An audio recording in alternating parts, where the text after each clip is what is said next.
I dream.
All right. Tripbomb's like, "What's up? I thought we were doing Death Stranding 2 this morning." Um, Pizza Karate Man. I saw some clips of him on TikTok last night. I'll be doing Death Stranding 2 later today. Today is tax day and stuff in Dune Awakening. So I need to log a few more extra hours today. So we're gonna go ahead and start early so that I can get a good Dune Awakening session in because it's tax day and a bunch of other stuff. And then um, we'll move some of this. It already has its. Well, hang on a second, Distortion. Um, there is a playlist for Dune Awakening. There's, but it's not the stream series, and there's a reason why it's not the stream series. So the way I do my playlists on YouTube, traditionally speaking, it's Let's Play series. So I only put single player games in the Let's Play series because those have a very finite amount of hours that I put in. So let's say it's like Death Stranding 2 is getting its own playlist right now. Those get 30-minute episodes. I cut the streams down into 30-minute episodes, and then that might get, if it's a 50-hour game, it'll get 100 episodes, right? MMOs I play for many hundreds of hours. I don't put those into playlists for that specific reason because they're not 30 hours or 40 hours or 50 hours or even, Baldur's Gate 3, 115 hours, with MMOs, whether it be Lord of the Rings Online, Star Wars: The Republic, etc., there's just too much for me to cut that realistically into a series, so I don't. Um, there is a base building series where I selectively cut out things for the base build and put that into its own series for Dune Awakening. But the general Dune Awakening playlist um, that I had created for news and beta, I'm not putting these into like 30-minute episodes. So it's just part of the live streams. But I play it almost every single day, so in a perfect world, I would be like Co-Carnage, and I would have a team of video editors because I make shitloads of money, and I would have those editors cut all my stuff down into episodes. But I am a one-man show, so because I do only have so many hours per day, I have to pick my battles, and my battles are single-player games get cut into episodes, and MMOs do not. Yeah, I gotta go pay my taxes here this morning. But before we do that, I gotta get all this other production stuff going because we owe 24,000. Actually, we owe 28,000.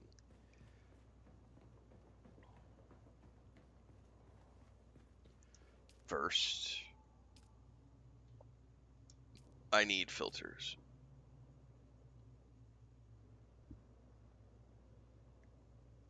My wife's phone is somewhere in the house doing an alarm. I can hear it, or I can like hear the vibration, but I have no idea where it is, and I'm not gonna get up and get it. I'm gonna make her do it.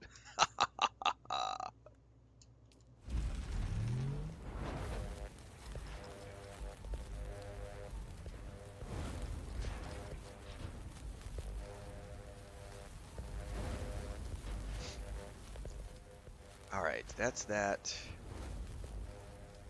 I don't think I need to do any lube. I've got another 13 days. I don't really need to worry about that right now. I do know we're going to end up creating a whole bunch of duraluminum this morning.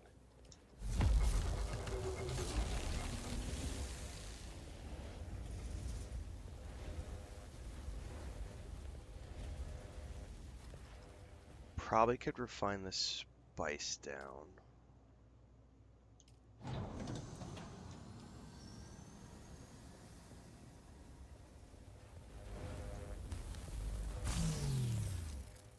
Dude, I was,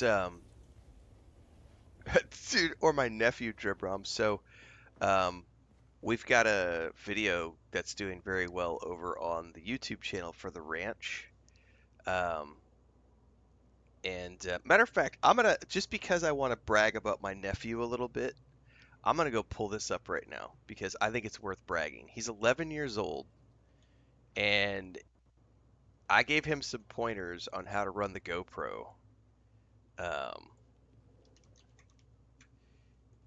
And he has been doing like half of the filming for the ranch content. And so this video, I gotta pull it up. Give me a second here. I'm gonna brag about my nephew a little bit, and I've already talked to my brother about this. My nephew may be getting a side job as a video editor soon because he's expressed interest. And then there's the concept of, well, if he learns how to do video editing by working for me, like an internship, making a wage for the summer job, like a summer job, he can then use the video editing on ranch stuff as well and help out with like ranch content. But I've been playing Minecraft with him for years, and now we're doing Lord of the Rings Online on Sunday nights. Hang on, let me pull this up. So they've got this. So we just published this video yesterday. So this is my nephew who's running the camera at this point. So his dad, my brother does the intro, and then my nephew takes over. And he's just, the GoPro is pretty easy to run. It's the Hero 12, I believe, Black Edition. And so it's a pro camera, so it's got all the stabilizers and everything else. They've got the handheld gimbal for it. So he just walks around, and it's like he's shooting a film. It's great practice. He's 11 years old, and he does a whole bunch of the filming for the ranch. Like, he just follows his dad around, and he knows how to get in there and get right in and get close-ups. And these are easy wide shots, but he'll get in there. He'll follow the camera around. He'll follow his dad around. Hang on. I gotta find a shot. Like where he's moving around. Like this one.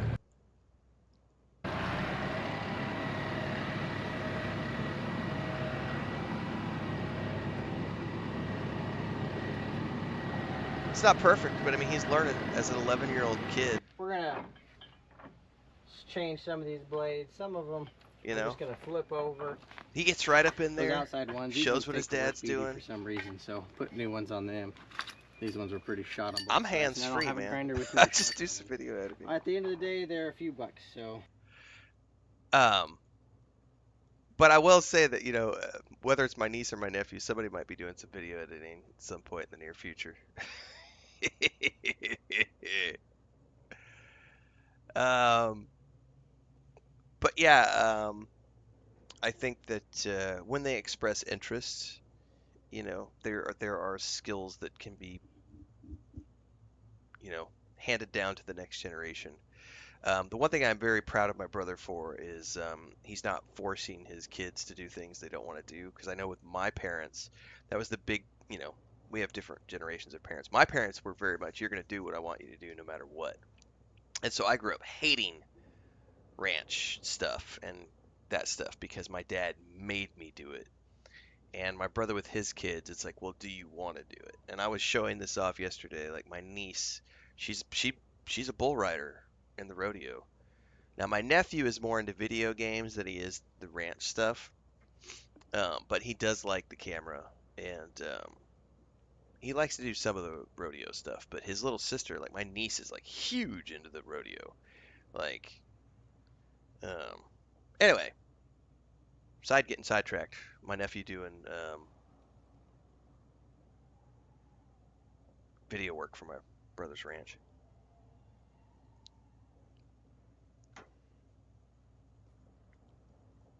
All right, let me get back to this because I do got to go pay my taxes. But we were doing other stuff before I do that. And I got to pay my taxes in game before the storms in real life hit. Okay, let me grab the water filters. I definitely need to craft a whole bunch of probes as well because we're going to go into the deep desert this morning and rescan. Did I already put this in my inventory? And we got to rescan the entirety of the A row, but we'll plan this out before we go.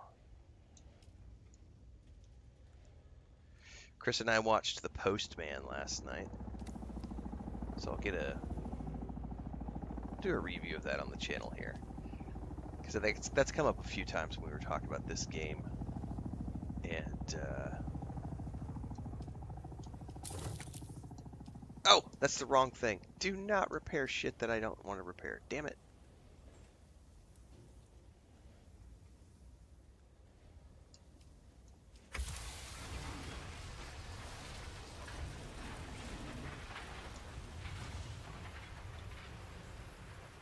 Okay, here's the problem. I don't know. It doesn't recycle stuff that's not equipped, right?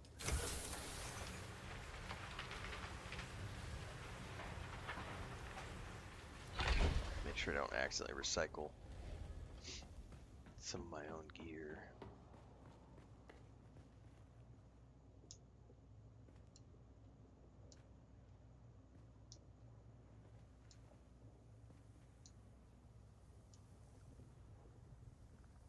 I'll get my cash here in a minute. Oh, I gotta make some more. Yeah, I gotta do a whole bunch of prep before we got that. Yeah, today's a bigger Dune Awakening day because I got so much stuff to do to prep for the week ahead. I think this is gonna end up being the Tuesday schedule. Every week is gonna be. There's so much you have to do to get prepped for the week ahead because the deep desert just cleared. So I gotta make a bunch of survey probes. We gotta go survey a bunch of the map to unlock where all the testing stations are. We've got to pay our taxes. There's a whole bunch of stuff. So let's go up top and get our filters going in the water thingies.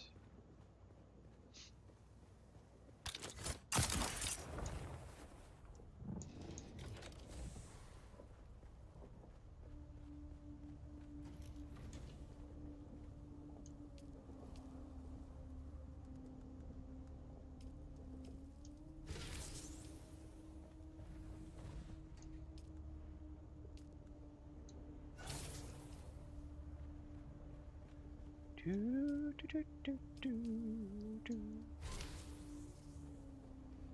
Do, do, do, do, do, do, do.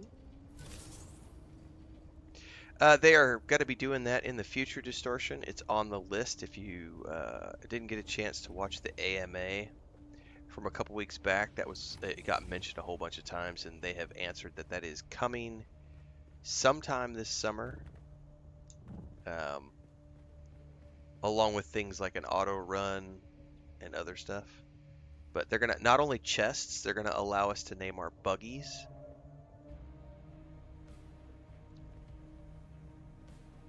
Which is gonna be a big deal. Okay, let's make. I need. It's it's 8 across, right? It's 8. So I need 16 survey probes. Ooh, I may have to go get some copper at some point. By the way, I probably have some of these in storage, but I'm just gonna craft a whole bunch. Because we're gonna go survey the entirety of the A row, and then we're gonna jump up and do the entirety of the B row. And while this is going, I also need to craft some medium-sized vehicles. For anybody who's watching, and anybody that might know, are there bigger fuel cells than the medium ones? I'm assuming that might be at like the advanced chemical refinery you might be able to make. And it probably takes plastinium or something. Aurora says, yes, you can make large ones. Okay.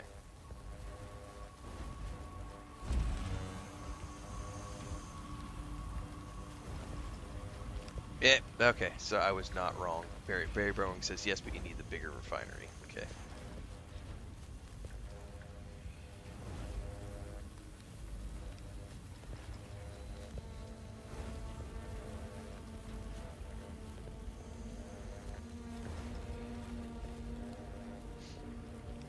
Jody says, yeah, there's a large crafted in the medium chemical bench.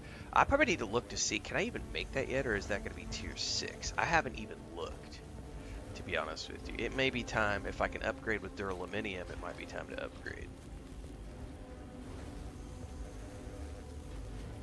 I'm going to go look here in a second. Doing all our prep.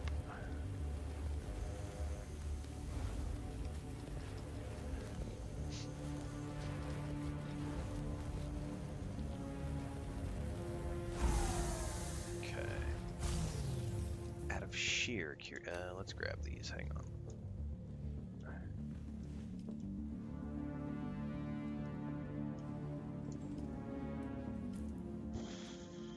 Research. What is that going to be under? Is it this thing? Medium. Medium. Yep. Medium size it is duraluminum. I do not have enough spice melange to make that. But that's an interesting thing to work on. No, Miller X, it's not on my agenda. The only thing I'm playing right now is Death Stranding 2, which we will be doing. Normally, I've been starting my mornings with Death Stranding 2, but today is like tax day in New Deep Desert, so I got to log some extra hours in Dune Awakening today. So today we're starting with Dune Awakening.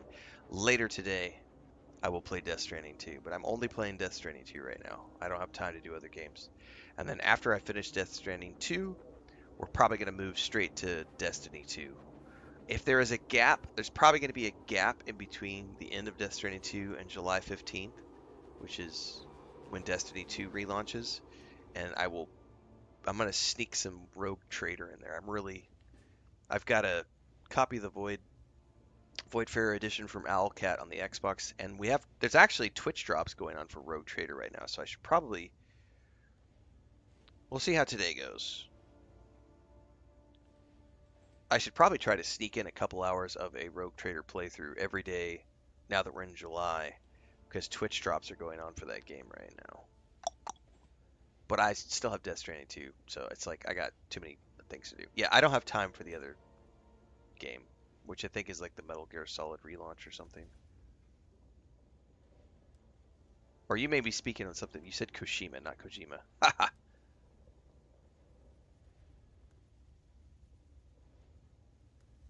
Yes, I will be streaming more Death Stranding 2 today later. I've been starting the mornings with that for like the past week since it launched, but today we're not doing it in the morning. Welcome to the channel, Distortion. Thanks for the support. Don't forget to check out the member-only section. All right, let me make sure before I start aluminum production. Do I need anything else?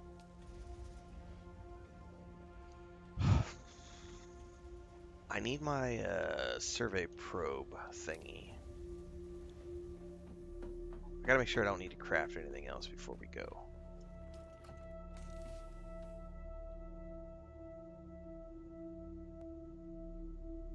Where the heck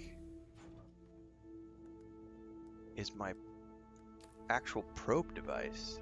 Did I accidentally possibly destroy it?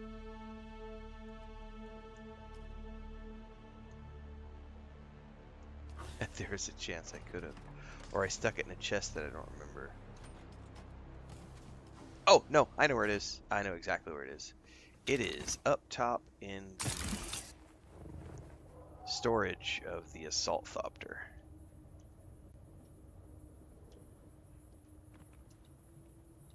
I left it in there.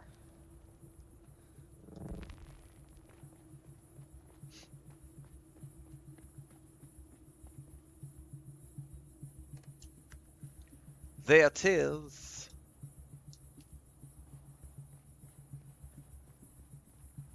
Oops, check the chest while we're up here. Did anybody leave any extra goodies up here? Just a pair of boots, which I already have. Oh, I gotta remember to stop by the auction hall exchange in Arakeen and see if any of my stuff sold. Okay, let me go back over here. I'm not going to be doing any dungeons at the moment. I'm only planning on doing an exploration run to survey all of row A and all of row B. So that's 16 probes. I have my probe launcher. I should probably repair my probe launcher before we go. I have plenty of fuel cells. I need money for taxes. And I need to repair my survey thingy.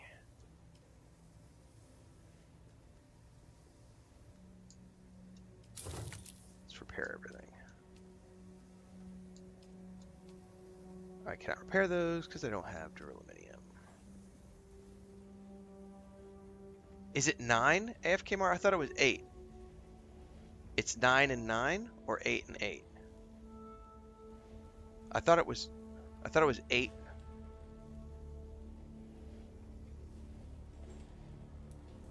Now you're making me question reliably. I thought it was 8 by 8. So I do need 18. My bad. Thank you for that correction. I thought it was 8 by 8.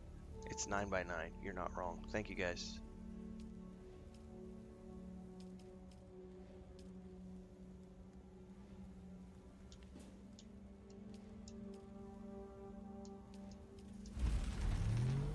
Yeah, I was thinking 8 by 8. It's 9 by 9. So I need 18 probes. Thank you. What happens if you don't pay taxes? You lose your house. How often do you have to pay? Every 2 weeks.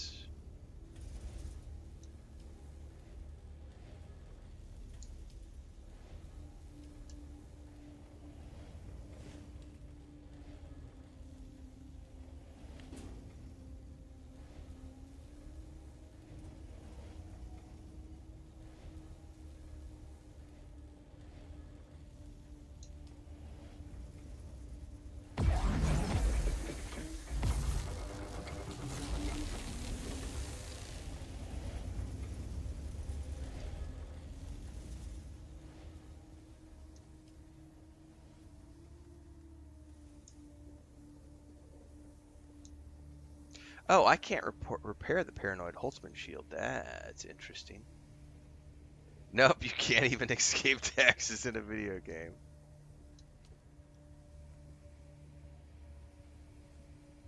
So you can't repair uniques.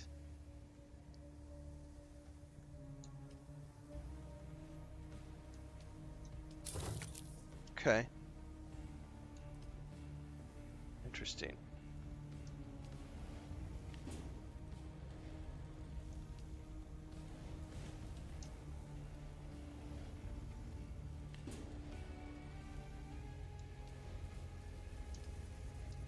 All right. Well, I've got all the production stuff going that I can do. I probably need to repair my Thopter.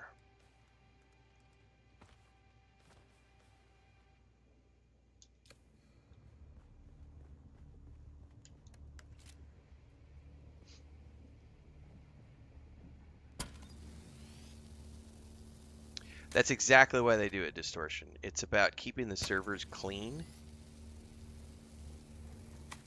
So there are two mechanisms to keep those clean, which is one is you have to pay your taxes, and two is you have to maintain the shields. Otherwise, the storms come through and wipe the bases off the map. Aurora says you can repair uniques if you have the schematic. I did not know that. That's really good to know, Aurora. Thank you. So that gives you a reason to want to have duplicates of schematics then, if you want to keep the items repaired. I do have a second of the Thufir rifles in my storage chest, but that Paranoid Shield, I think, was a unique that you get off of a boss mob, so I'm pretty sure there's no schematic for it. I'm pretty sure there's no schematic for the Thufir's Best, too, because that's like a unique drop, I think. I don't know that I've ever seen a schematic for it. I have seen it drop. Yeah, I mean, I know, right? It sucks. I love that Paranoid Shield, and it's going to be gone at some point.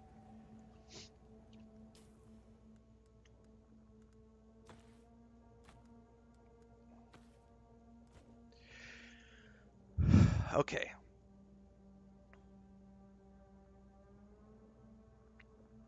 I have everything I need. I have all the money I need. Excuse me, I have all the crafting things I need. Now we just need cash to go pay our taxes. So I'm going to grab a 50k nugget out. Because my taxes are going to be 28,000, and then I'll leave the rest at the bank in Arakeen. All right, we are off to Arakeen. I really don't think I need anything else. We're going to go survey some deep desert. And I need more coffee too. That'll be when I get to Arakeen.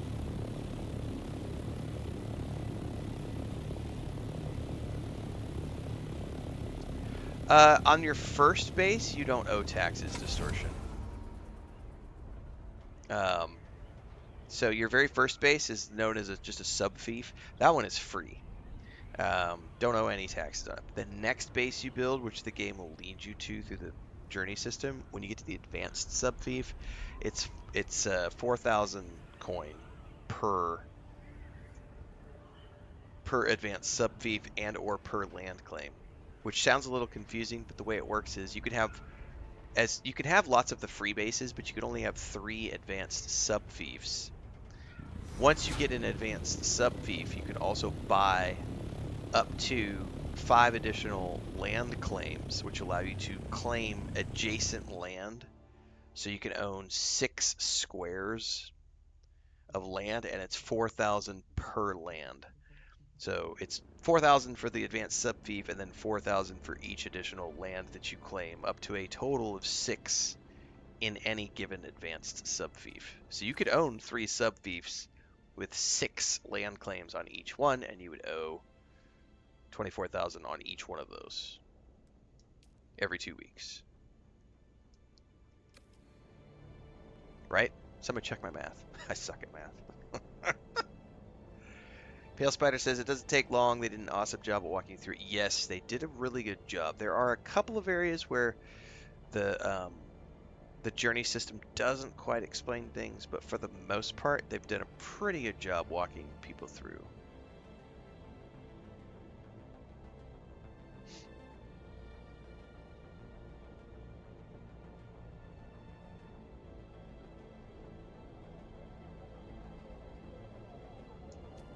Rowers over here saying, I don't deal with taxes. I only have the standard ones.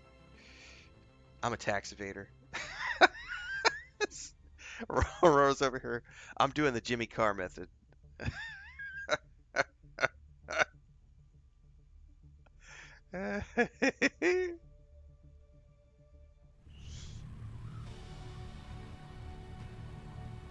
Hey, there's nothing wrong with that. I mean, the cool thing about if you're not going to get into base building too much, like you can totally survive off of the free bases.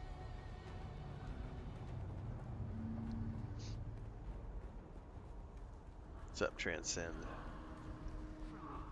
Alright, have I sold any of the goodies?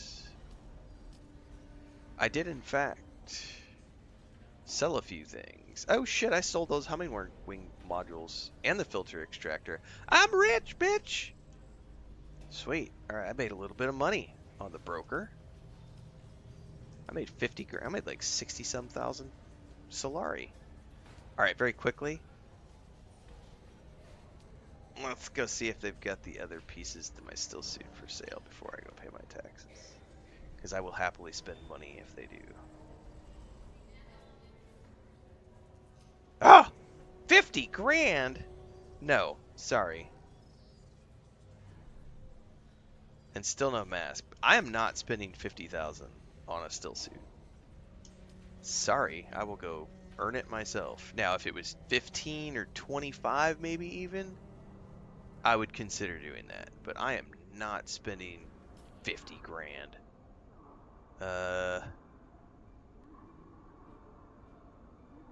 Do I pay taxes? I forget where I pay taxes here, because last time, wasn't it in the same place?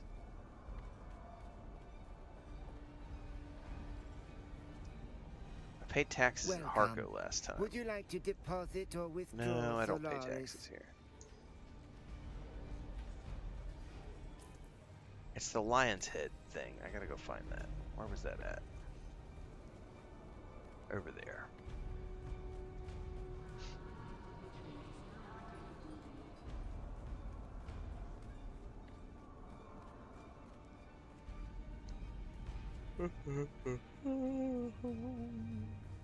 I will check every day though. If somebody ends up having it for like 25 grand, I'll buy the still suit, but I'm not spending 50.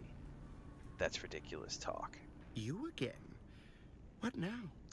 I'd like to pay my taxes. And this, so this is the perfect moment for me to point this out for the viewers. I'll clip this out on YouTube as well. So I came here to pay my taxes, and if you're going to notice, there's a whole bunch of bases here that I could potentially pay taxes on. Not all of these are my bases. However, these are guild member bases. So when you come to pay your taxes, many people don't know that you can rename your sub-fiefs. So you'll notice that this one says Advanced Sub-Fief. If you don't name your base, all of the bases that you have access to will show up as Advanced Sub-Fief Console, and you will not know which one you owe taxes on. You could guesstimate based on how much is owed, like Fort Kickass is 8,000, Blackthorn Keep is 10,000, my main base is 24. So if all of these, and this is the thing, the default name is Advanced Sub-Fief Console. So if you have been given, if you're a guild member, and you have been, if a person has made their base accessible to guild members, it will show up here as a base that you could potentially pay taxes on. And if they are all named the same thing, you're not going to know which one you owe on. So it's very important that when you build a house and you build an Advanced Sub-Fief Console, name your console something unique if you're going to be playing with other players. If it's just you, don't worry about it. But if you're going to be playing with other people and your friends are going to give you access to their base, or you're going to be in a guild and you have access to the guild's base, you need to have unique names. So you can see here there's a bunch of bases on here that I have access to. Fort Kickass, Blackthorn Keep, Sandswept Refuge, and then Advanced Sub-Fief Console. And then I have my two bases. I have my side base, which is 4,000, and I have my main base that's 24,000. So this is just a quick tip for the people who pay taxes. Just make sure you rename your sub-fief. It's very, very, very important. Otherwise, you'll do what I did the very first week, and you might pay taxes on somebody's base that's not your own. And I went, wait, what? That 4,000 didn't pay my taxes. So yeah, Oh, it might be Allie, since you started a new base. That might be yours. So anyway, I don't, well, you have time. So the taxes became due yesterday. You have 13 days. You have 2 weeks to pay. The cycle is every 2 weeks, so you have 2 weeks to pay your taxes. It became due yesterday, and then you have 2 weeks from there to pay it. If you don't pay it, that's when the penalties start happening, and you can lose your base. So we're gonna pay my side base. Don't pay total. Pay your invoice. That's the other important thing about paying taxes. Don't pay total, because then you'll pay everything. So you click the base that you want to pay, Renfail side base, pay the invoice. Scroll down, Renfail main base, pay the invoice. Now we're good, and all of our guild members can go pay their own taxes. So have fun with that. Anyway, that's a guide to paying taxes, which I'll clip out on YouTube.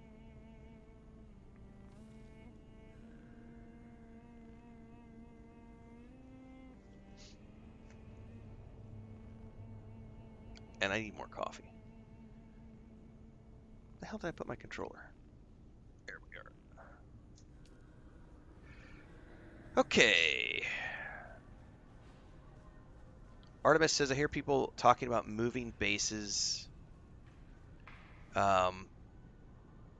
they have to start from scratch when they do that? Yes. Well, yes and no. So you can use what's called a Solido, is it Solido replicator? I forget the name of the object. It's Solido replicator, I think. Where's it at? It's one of these things. Yeah, Solido replicator. So you can point this tool at an existing base, and it will store a blueprint copy of that base. You can then go to a new location, place your subfief, then pull out your Solido replicator and point that at the subfief, and it will display a blueprint of your previous base, and then you have to move it around and adjust it until it gets into the green so that you're good to place it, and then you drop it down. You then have to go fill in all of the holographs. You have to fill in the blueprint with actual materials. So no, you can't just duplicate bases and move them, but you can duplicate the blueprint. It only duplicates the structure of the base, none of the interior items of the base. So like your crafting stations, all that stuff does not get replicated. So if you're gonna move bases, because you can move bases, you can have multiple bases. The game teaches you how to move a base during the tutorial system. You build your first base for free, and then you're gonna move to the second zone around 20 to 30 hours into the game, and it then teaches you about abandoning your old base. When that happens, what you do is you break down your first base. When you break down your first base, you get back all of the materials that you spent. And anytime you break something down, you get the mats back. So the objective is, when you're going to move bases, is you do need storage for that, but you can put like a storage box on your bike. You can use your buggy if you have a buggy, a storage chest on your ornithopter. There are ways to move things around, but when you're moving a base, you do have to physically take things to the new location. So whether it's breaking down the materials and taking those to the new base to build the blueprint back up again, or whether it's emptying out your storage chests and taking all that stuff north, whether it's breaking down your crafting stations so that you can go rebuild them in the new base. You very much, excuse me, I need more coffee. You very much need to move things from point A to point B. So for that reason, I have two bases. I have my old base, which was by Anvil Station, which I keep. I have a spare buggy there, and I have a spare bike there. I do keep some very basic crafting stations there, but I don't use them, and I haven't used them in like 3 weeks. But I keep that base as a complete backup because it only cost me 4,000 every couple weeks in taxes, and I can get enough fuel cells to run the shields for 3 weeks in like 20 minutes of gameplay. So it costs me nothing in terms of game time or coin to keep that base operating, and I always have a backup base if something devastating were to happen. And it's just there so that, because I still need to go back every once in a while and harvest things like copper, iron, and it's nice to have a base that's right there in the thick of the tier 3 materials. Anyway, buggies and assault ornithopters do not go into the handheld tool. Only scout thopters and bikes. All right, I need more coffee, kids. I will be right back.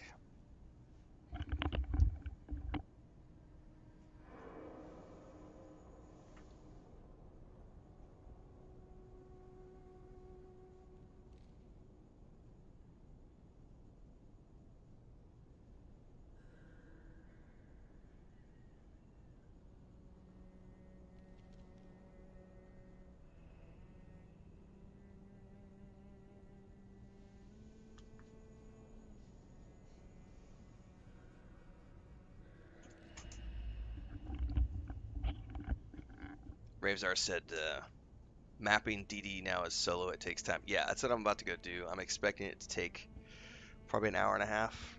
We're going to go scan the A row and B row right now, actually. Because I have coffee. I've paid my taxes. Let me go drop the rest of the coin off at the bank. And we are going to go scan the deep desert to prepare for the week ahead.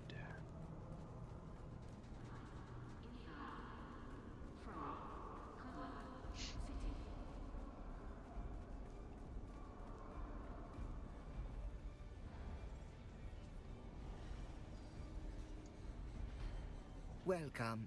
Would you like to deposit or withdraw? How much Solaris would you like to deposit? I want to deposit all of my Solaris. Welcome. Would you like to deposit or withdraw Solaris? So I have... Does this show me here how much money I have? No, it only shows you objects when you do this one. Welcome. Would you like to deposit or withdraw Solaris? So I have 94,000 in the bank, and I have like 100 and some back at my main base. All right, I'm starting to feel comfortable.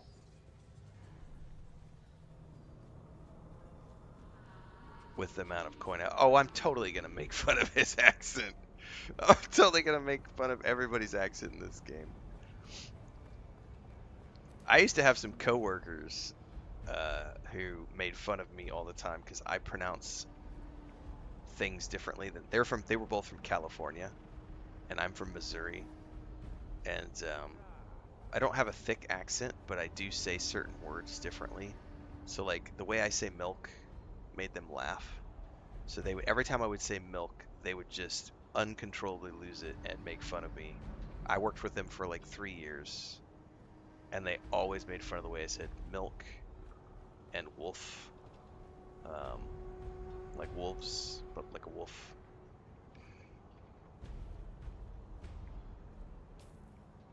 Alright, time to go probe the desert.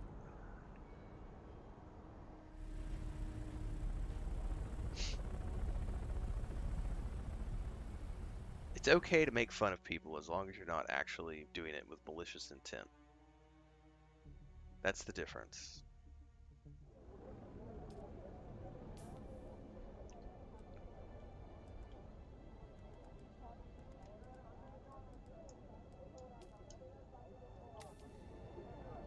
When I make fun of Reddit trolls, that's when you know it's real.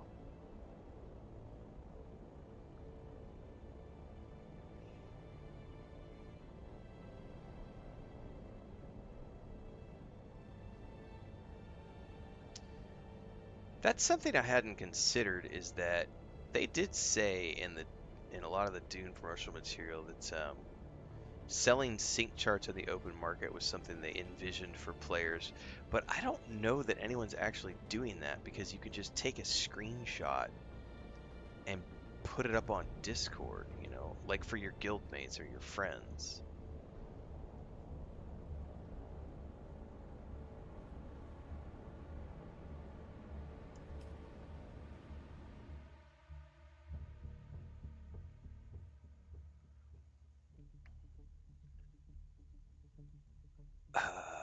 I can't answer that reliably, Miller. So Miller just asked over on Twitch.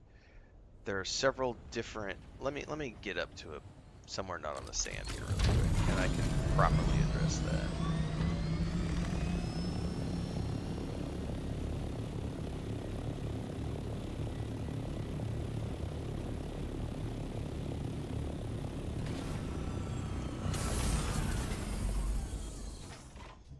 Because that's a tricky thing to um,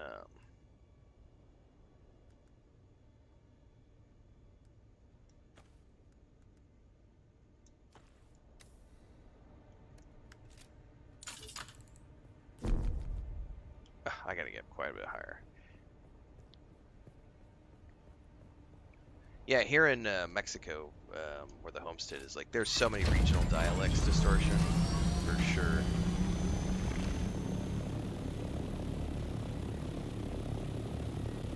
Because all the Mayans have their own regional dialects, so there's all these different Mayan. That's not a good place to land.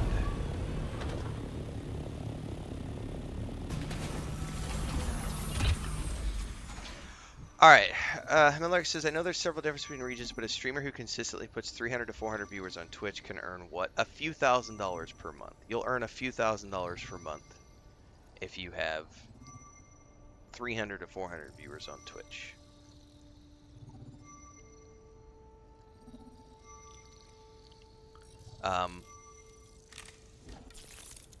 Twitch live streaming and YouTube live streaming in terms of raw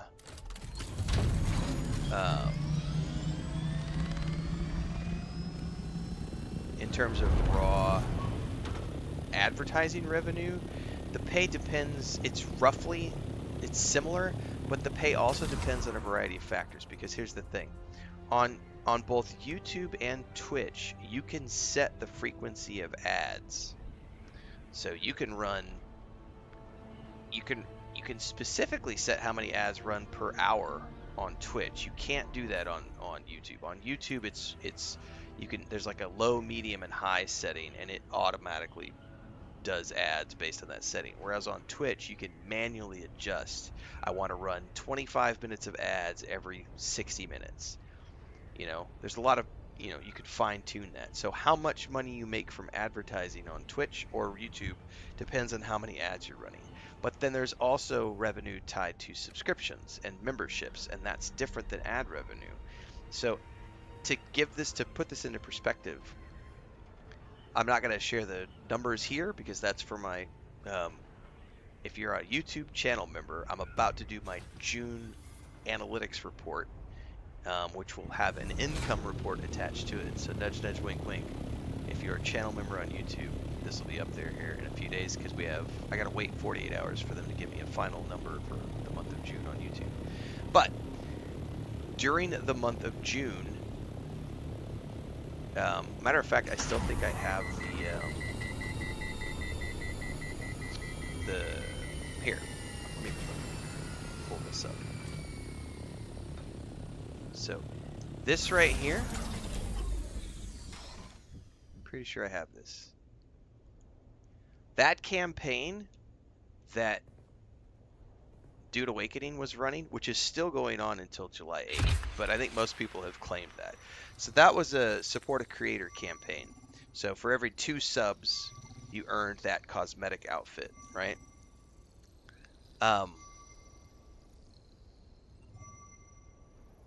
I got, and I haven't done the final math, but I know I got over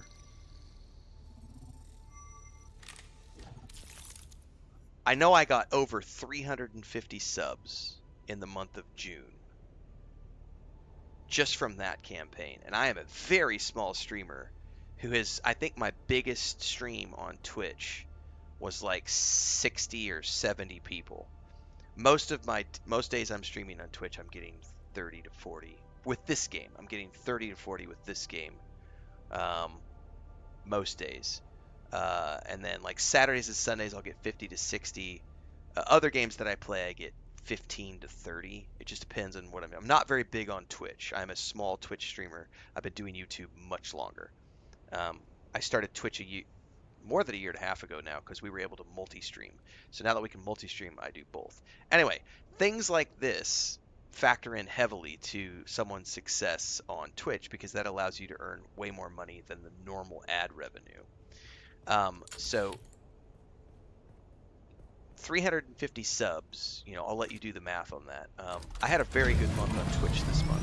A very abnormal month on Twitch this month, because I don't normally make that kind of money on Twitch. I don't normally get those kind of subs, because I'm a very small streamer. I do not get 300 to 400 viewers per day.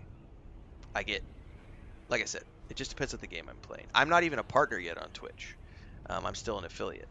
You have to have 70 concurrent viewers every stream for 30 days to be able to even apply for the partner program, and I'm a long way from getting that. Now on YouTube, I consistently do double, if not triple, the numbers that I do on Twitch.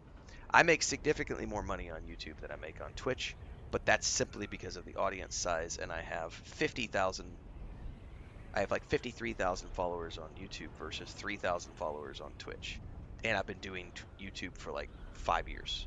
Full-time, 3.5, but like 5 years. So there's a massive difference in that. So you can't really say that Twitch makes more than YouTube or that YouTube makes more than Twitch, because it depends on where you've put your time and what you've invested in, how many ads are you running, where's your primary audience. There are so many factors that go into that. Ravesar says ads are a balance issue as well. You want to make money, but you also want to get viewers. Depends on the person.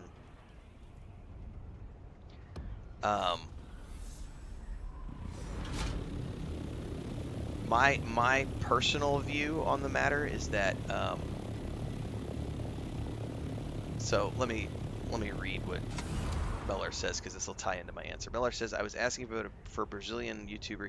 He's in it for growth, so he puts the minimum ads he can on Twitch. That is one strategy. I don't care about growth. At least not on, I mean, I do care about growth, but I don't care about growth. Like, growth is not my primary reason for existing on these platforms. So I do a very balanced approach. I have a middle of the road ad quantity and density on Twitch. And then on YouTube, I run high. I run high ads. I always set it to the highest amount, which is aggressive. I will always set it to the highest amount as possible, because here's my philosophy. And I have it pretty high on Twitch, but not as high as I could take it on Twitch. And there may be a point when I adjust it higher. I don't know. It just depends. I still rely on ad revenue to pay my bills. I am not a big enough content creator and streamer to make enough revenue from memberships and subscriptions on YouTube and Twitch to have that be my primary revenue source.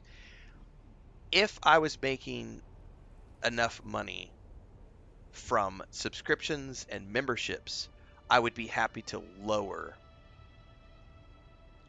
the ad rate.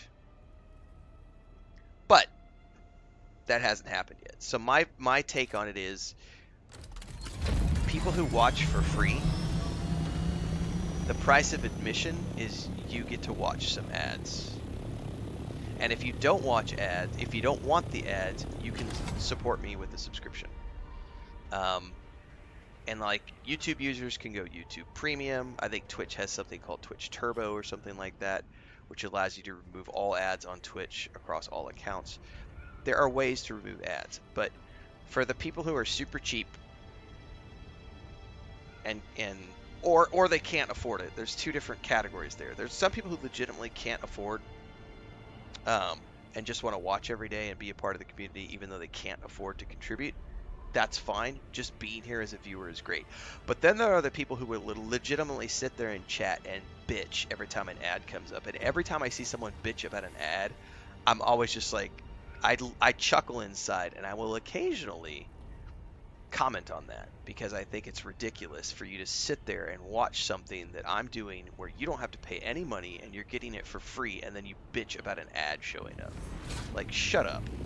Like, that's how I view people who complain about ads. Shut up. Like, you're watching me for free. I don't want to hear it. Right, you watch television, you're going to get ads because it's a free, it's a free source. You watch the cheapest version of Netflix, you're gonna get ads. Like, so there are strategies. There are all sorts of different takes, and people have opinions on things. Um, there's definitely a strategy to running the least amount of ads possible to try to maximize your growth. That's legitimately a strategy for growth. Legitimately a strategy for growth. However, you're also playing a numbers game then, because you're making so little from the advertising that you really have to pump up your stream numbers to make enough from the advertising revenue.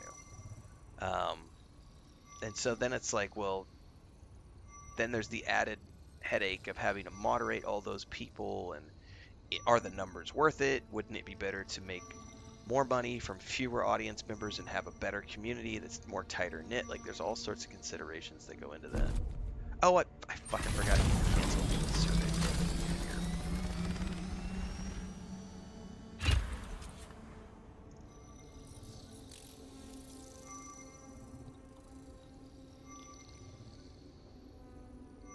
So yeah, there's all sorts of considerations.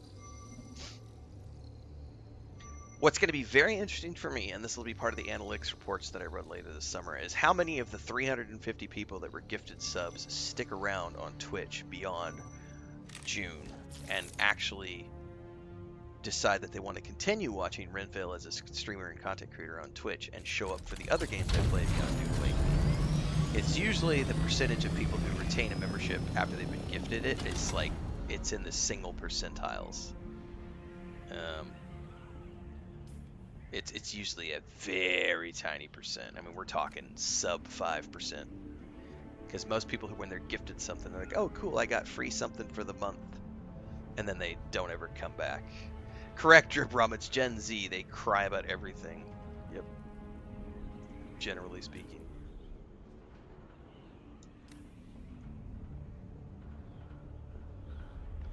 I do need to be a little conscious of my fuel consumption. I've been going up and burning fuel.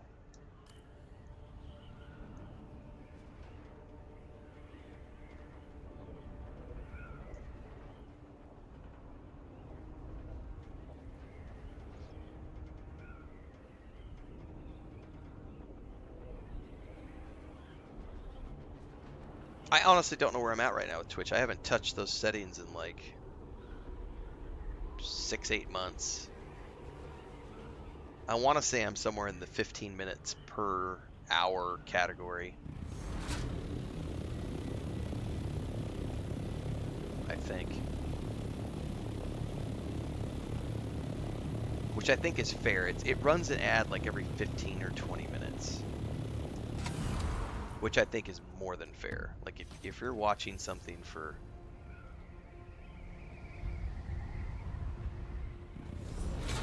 15-20 minutes, you deserve an ad. But I can't control how often they show up on YouTube. That's only they control that.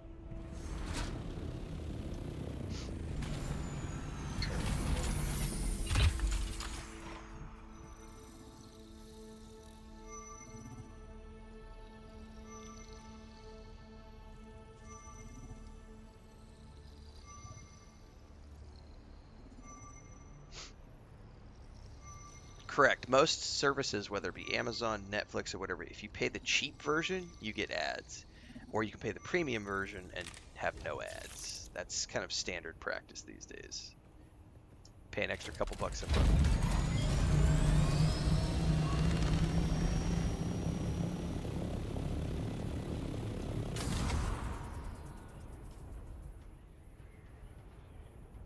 Is this the last sector? Yeah, we're in A1.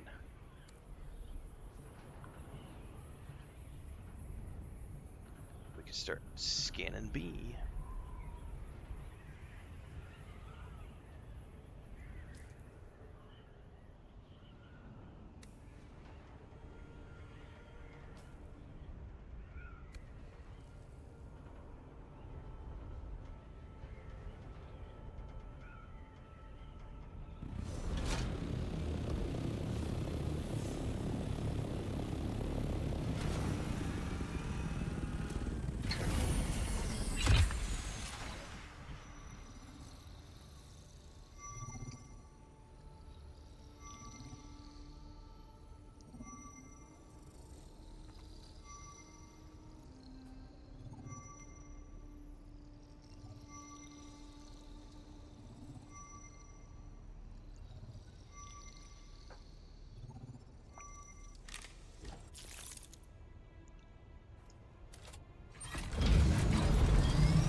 Alright, now we're going to go back all the way along the B line and scan all 9 of these.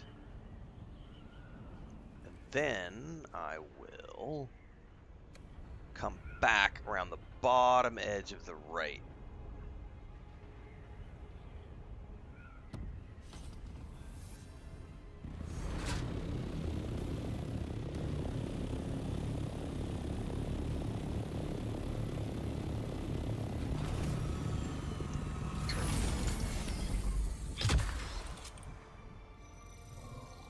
Edwin says, do you get paid more on YouTube making an ad announcement for a sponsor and minimize YouTube-made ads? Absolutely. Yep. And some streamers do that. They'll start they'll start not even streamers, sometimes content creators. They'll start and they'll be like, and today's video is sponsored by shaveyourballs.com, where you too can manscape to perfection with this lovely device and this cream. And don't forget your beard oil and your gamer fuel and your gamer glasses and all those things. There are all sorts of ads that you could. I get probably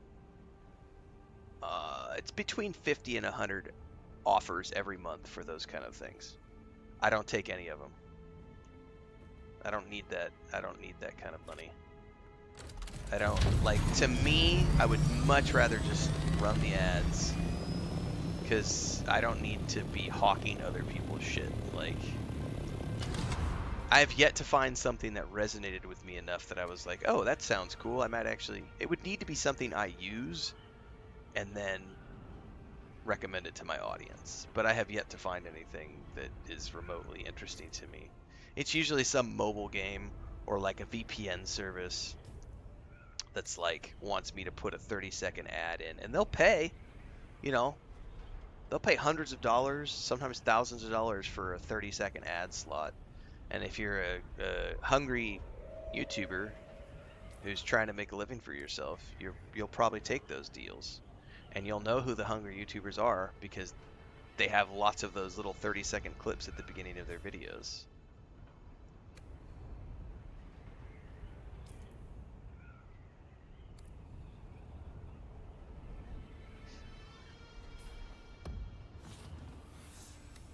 Alright, I do not know where I'm going to scan for this zone. Can I scan from the back of my... I wish I could put this thing into glide mode. I wonder if I have to go all the way out here. Exactly, Pale Spider. Tying your brand and reputation to something you know very little about is definitely... that's a choice. Yeah, it's a choice. It's a choice you can make for sure.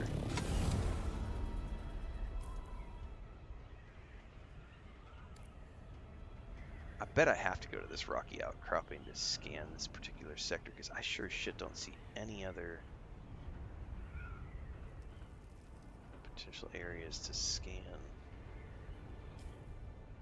Is that going to be in the B sector? Yeah, we'll be fine.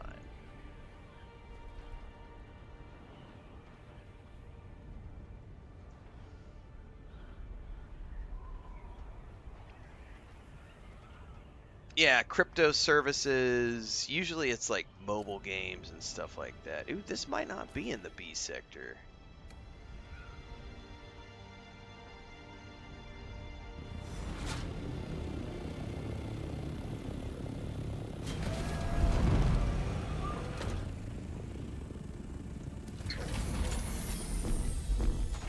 Oh man, I don't see how I'm getting an additional 30 meters.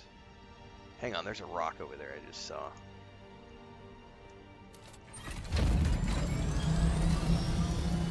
No, it's not.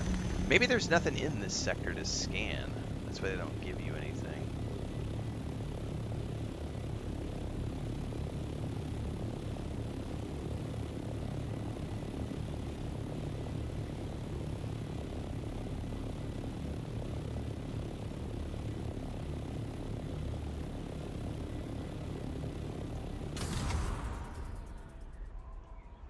See anything in the B sector to land on.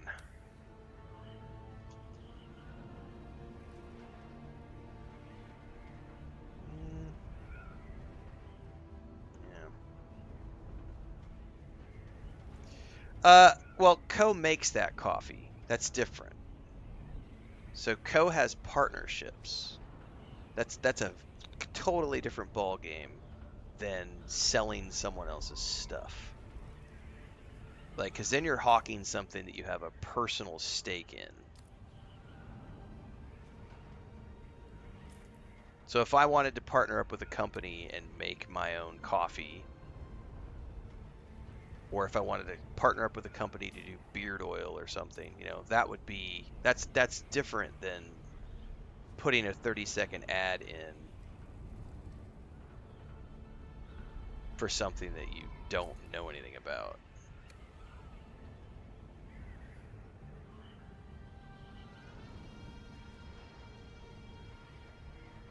I mean, that's why his name's on the coffee. Like,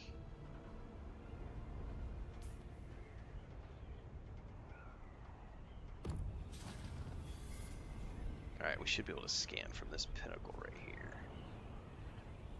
And then, like, that gets into sponsored streaming. Sponsored streaming is different than running sponsored ads, because sponsored streaming is when a company, a game company, will come to you and say, we want you to play our game for 2 hours, or 1 hour, or 3 hours, or whatever the case may be. We want you to play our game live on your channel. And you say, okay, you want me to, you know, to promote your game. I'm happy to do that. Here's my price per hour. You pay me 50% up front, or 75% up front, and then the other 25% or whatever is after I do the stream. You know, then you have clearly defined. I need the sheet, honey. Necesitamos la sábana por el. Gracias.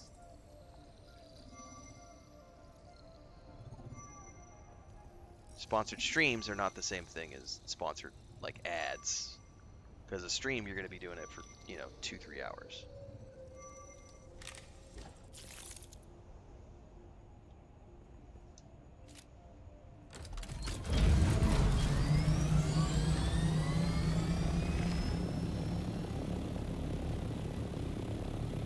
You have to rescan the deep desert every week. Yep. All the nodes change. Everything in the deep desert changes every single week after the Coriolis storm. Thanks, Chris. Good boy, Smeagol.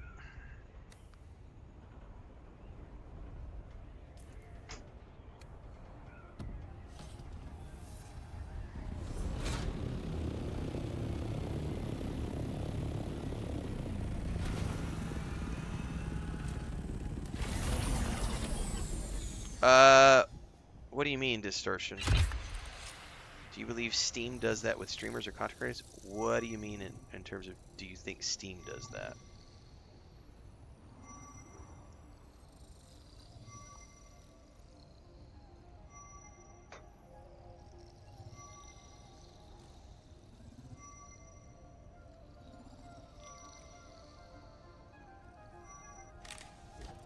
The Coriolis storms also change the location of the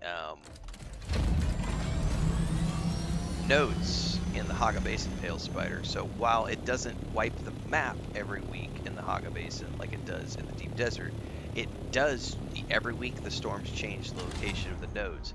So where you found Jasmium today, you might not find Jasmium there next week because the nodes change every week when the storm comes through.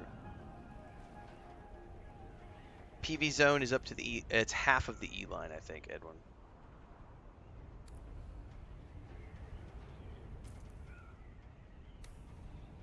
A, B, C, D. It's half of the E line. Bottom half of the E line is PVE. I don't know if Steam does that per se. Usually it's the game publisher or the developer who is paying someone to promote the game. I don't know that Steam does that.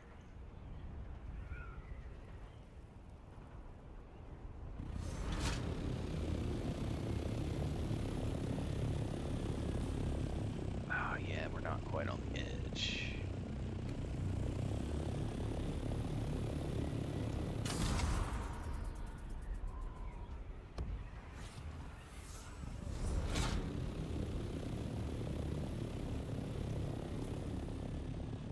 I might be able to stay in this zone right here on the edge.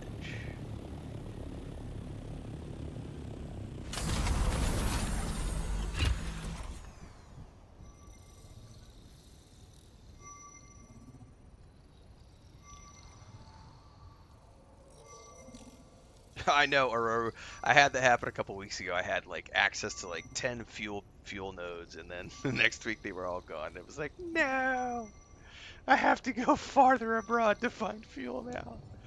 It sucks. Alright.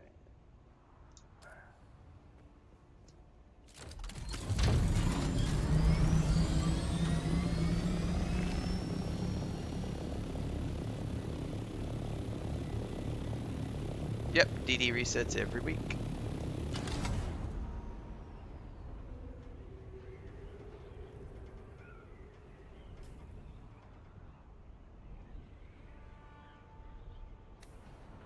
The curse of base building stoic.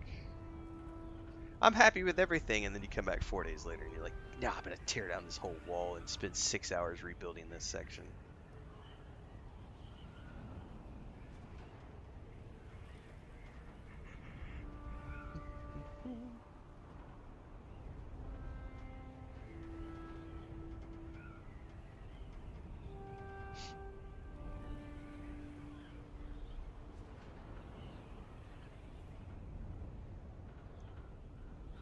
I'm just literally out here scanning the 2 bottom rows for today, because that'll unveil any of like the closest control points, more importantly any caves or Imperial testing stations, which we can all go run solo. And then later in the week I'll probably do the C and D line and look for more difficult Imperial testing stations to run with guild members over the weekend. Plus you get XP for surveying, so...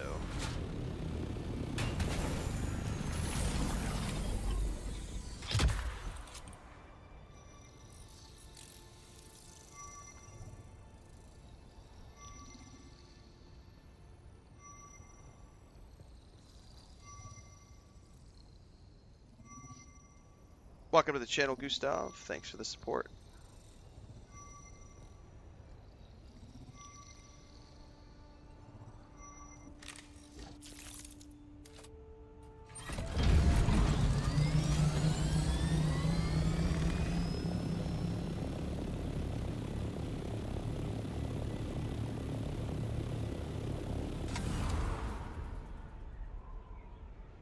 So like there was a control point over here, so if I wanted to, I could go attempt to control that.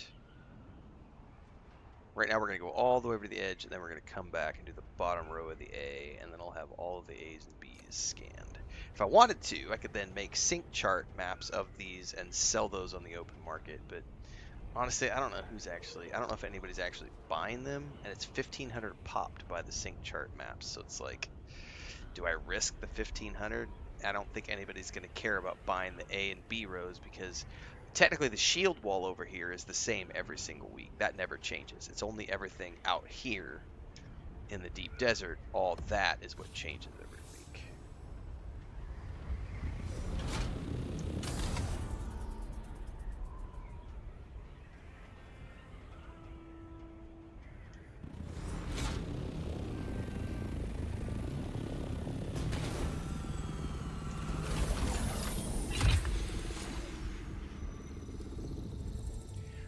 If a player chooses to use it, yes, Yeller.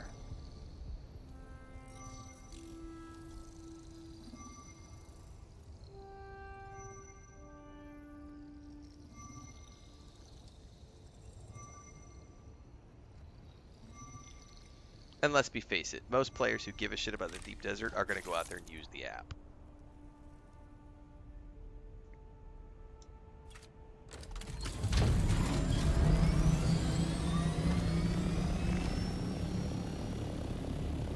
Sandworm!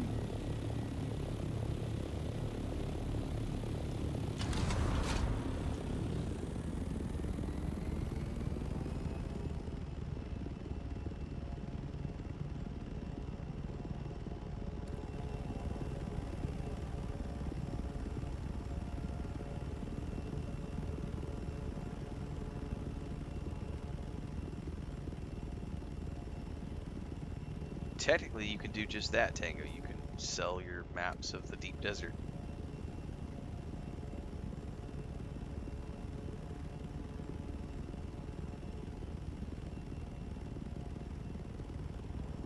The intention of the developers was to have that be a feature, but unfortunately you have, you know, players out there who are like, we're gonna go make an app and just bypass this whole really cool game mechanic because why not? And then the hundreds of hours of development time that went into it are for nothing, you know. It sucks as a developer to have something like that happen. Did I just not get...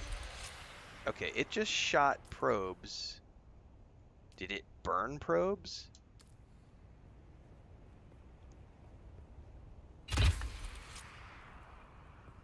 We might be getting this... I wonder if we're having a connectivity issue. Hang on. I might need to camp to character select.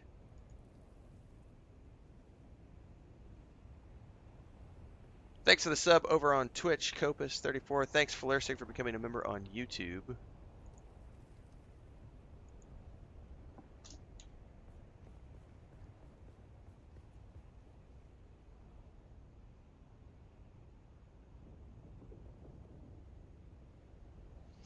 Well, every deep desert is unique, Brandimo. It's different for every server. I'm gonna go to the main menu and see if this clears it. Because I shot, like, it's just not shooting the probe. We zoned over into this new section of the deep desert and it did not send a probe up. Not quite sure what's going on there.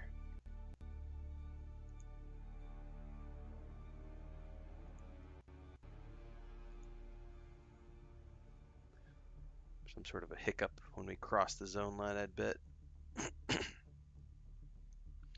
I don't think it's mapped every single. I think there are people who are using it for their specific servers and etc. No, I am not on a private server. I am on a public server.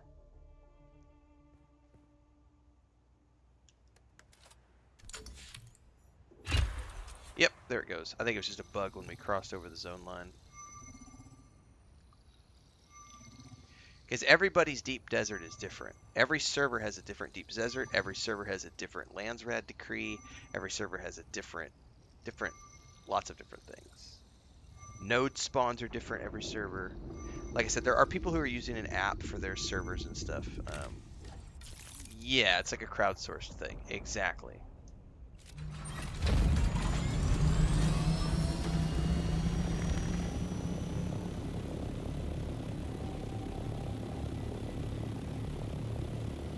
Well, I appreciate that, Floristic. There are more Dune Awakening guides coming, slowly but surely.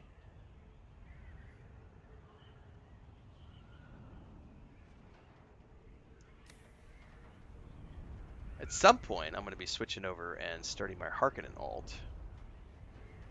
Not quite ready for that yet.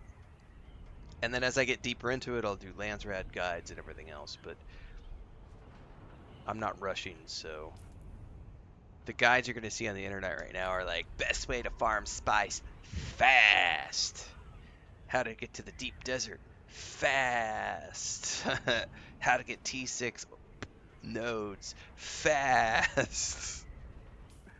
I don't do that, so it takes me a while to get stuff out. Oh, that is... Are we at the edge? We are. I wasn't paying attention. We're in B9. I didn't need to fly all the way over here. Dumbass. Alright, let's go back to A, and we're going to scan back to A5.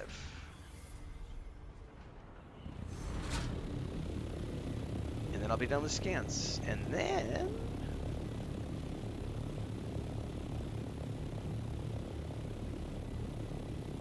we might run some of these. I don't have my armor, though. I would need to go back and grab my armor. Exactly, Brandon. You know, how to blow through the entire experience in the shortest amount of time, thus leaving you needing to find a new game to play. I'm bored. There's nothing to do.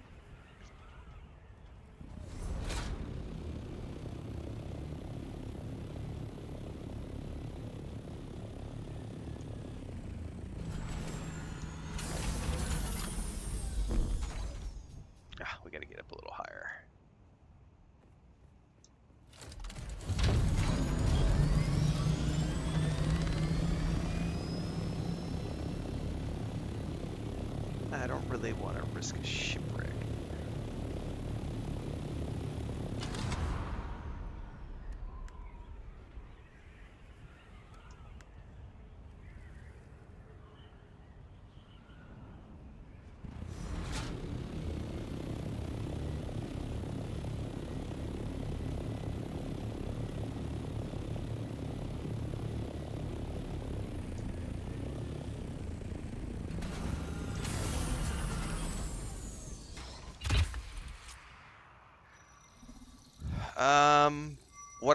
What compactor am I using? I got this one yesterday.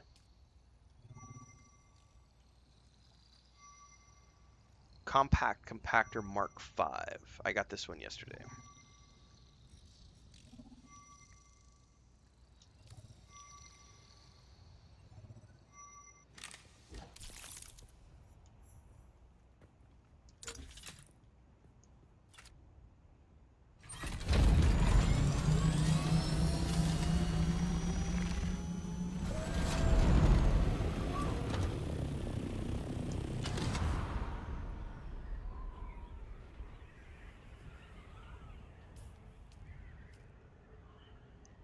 Okay. You know what? We might as well run this testing station while we're here, and then we can come out and go west. I'm interested to see what we can get out of the schematics chest. I don't have armor, though, is the problem. I'm out here in my still suit, so this might be a little iffy.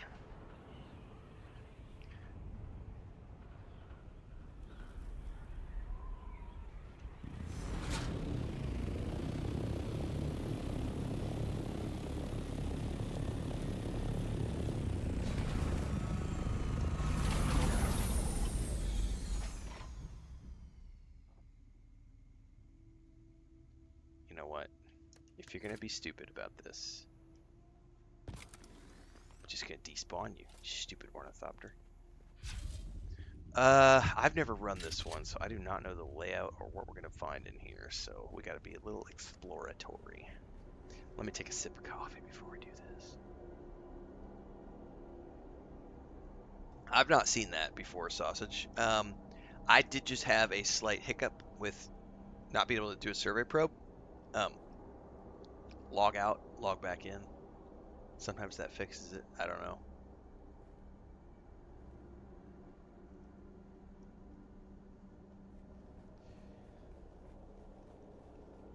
Well, I don't know everything Fluoristic, but I do know when I make a video, it's because I'm at least knowledgeable enough about the subject matter to make a video on it.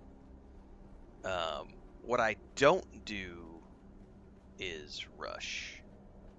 Like I had somebody, so I did the Ultimate Beginner's Guide to Dune Awakening for new players, right? That guide's been out.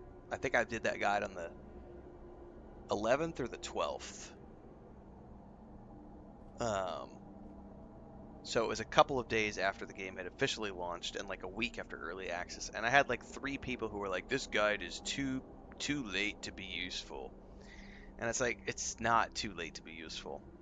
Because all of my Ultimate Beginner's Guides, whether it's for Cyberpunk 2077, Baldur's Gate 3, Starfield, Lord of the Rings Online, Star Wars: The Republic, when I make those big 45-minute, hour and a half long Ultimate Beginner's Guides, those things do traffic all year long. Because there are constantly new players coming into the game. I could give the people who make those types of comments are the people who rush. They're in and out in a week, and there's nothing to do. The game's been out for a week, and I'm in the deep desert, and I'm bored. There's nothing to do.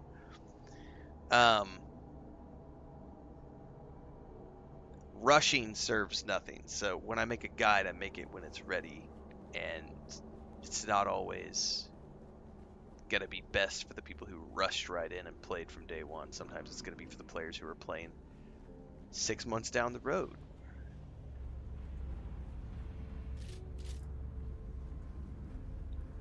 Alright, I gotta shut up for a minute, guys, because I've never been in here and I need to pay attention.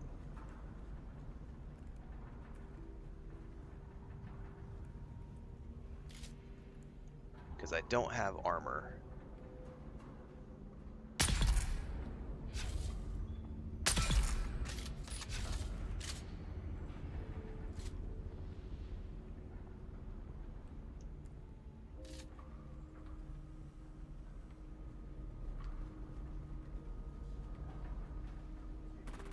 shit, I heard somebody.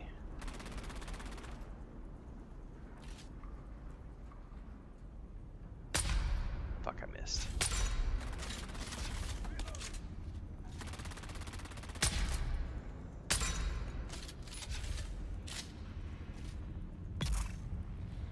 Okay.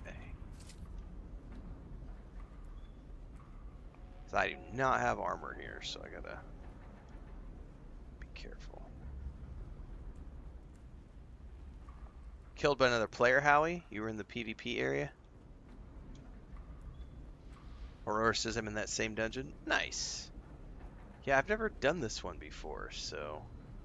I've seen this layout before, but back in the Haga Basin. Alright, here's a chest. I'll definitely loot these, because these have... Oh, dude, this room...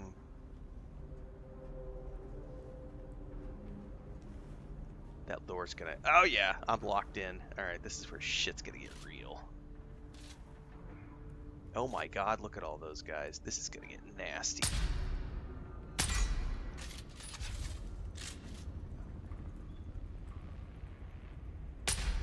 Fuck, I missed. Alright, I've at least poisoned everybody.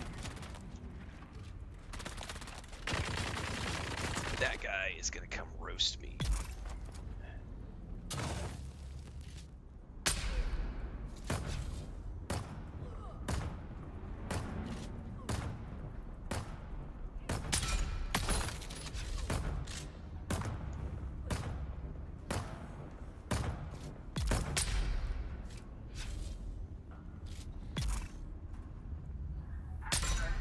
Woo! Access granted. Alright, I survived that. Yay! Alright. Sweaty palms, sweaty palms.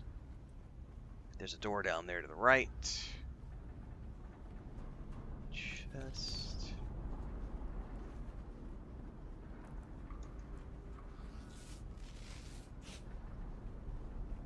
Oh no, Howie.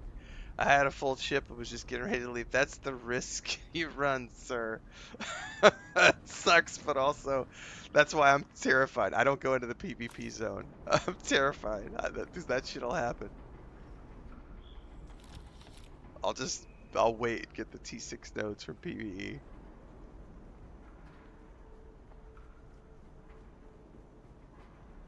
Alright, I think that's the only thing in here is the pentashield key. I know there was a door right across the way over here.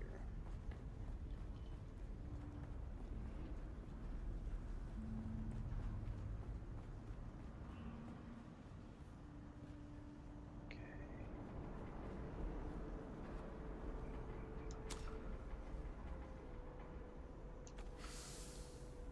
I don't need those.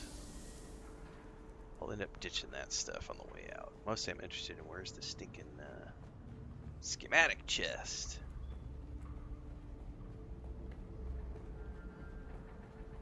Oh, I got multiple pentashield doors here.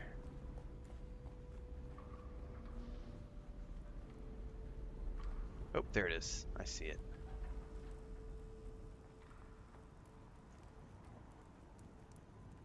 What we get today? Did I just get the chest? Oh wait, station garb. What is that? That's not what I thought it was. I thought it was the... Oh, that's right. We're on a different loot table this week. Different loot table. I don't know what that is. We're gonna go check that out in a minute. Station garb. Don't know what it is. Let me check the other side because there was another pentashield door.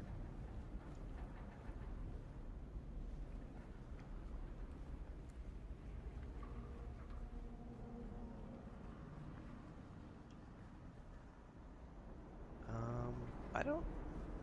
There's another chest back here.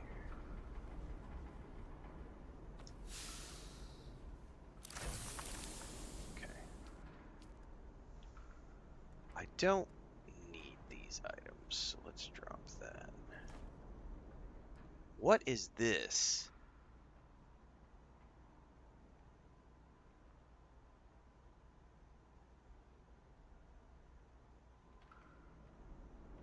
Is that like scout gear?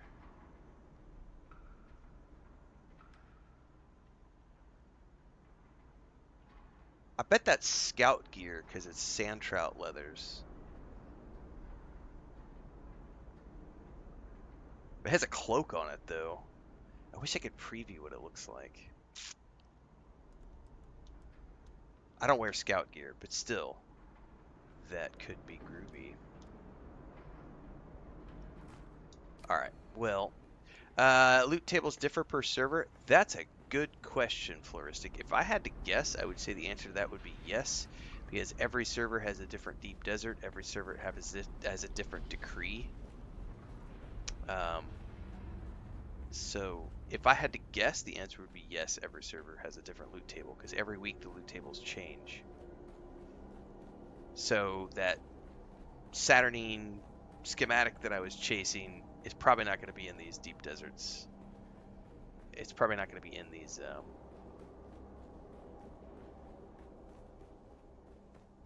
testing stations this week. So I'll be figuring out what's on the menu this week.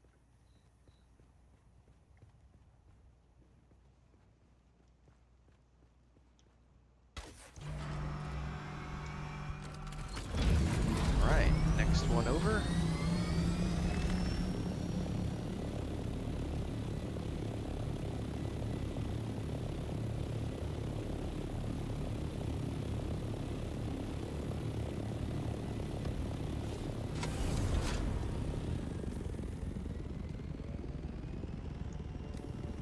You know what the shittiest part of being Funcom right now is?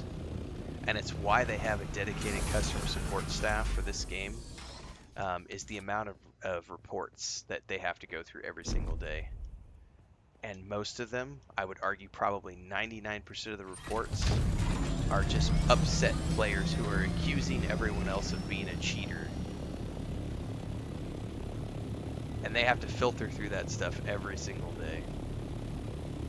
That's gotta suck.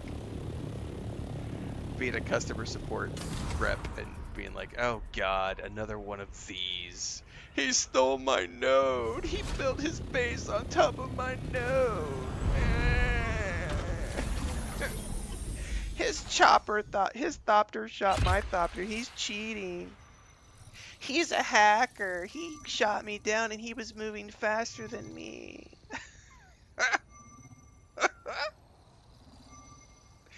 What's up, Deeks?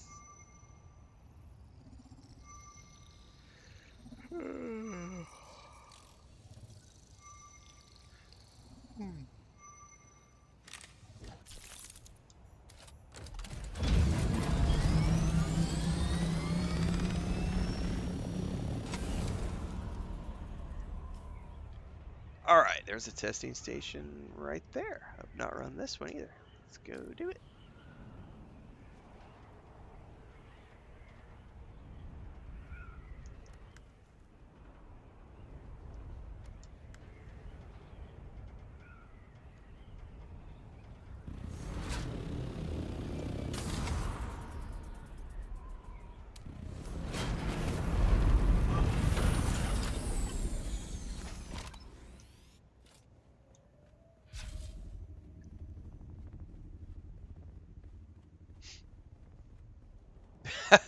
Roru. All right, I'll be right back, guys.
let's see here.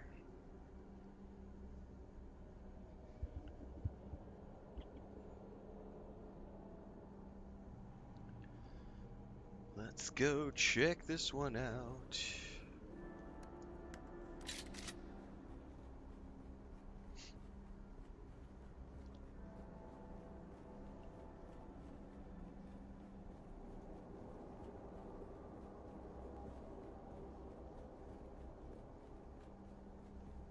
What we'll probably do on this weekend is I want to try to take a group of 4 players, a group of 3 guild members with me, and go do some of the Sector D testing stations, but those are geared for groups.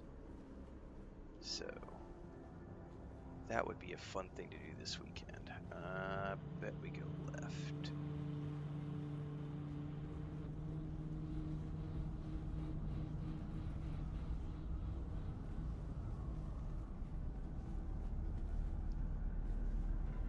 Shit, I don't know which way to go here.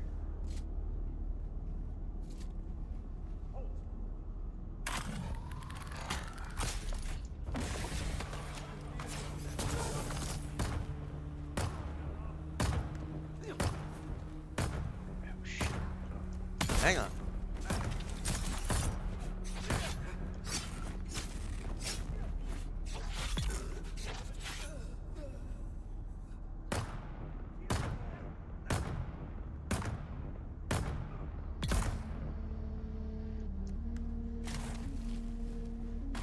Oh! Fucking, oh, he got me with a drill shot. Go, go, go, go, go, go, go, go. Move around the corner. Jesus, those drills, and I'm not in armor. So this is the danger of doing what I'm doing right now, which is I'm not in here with armor. I came in here in just a still suit, and that is risky as fuck.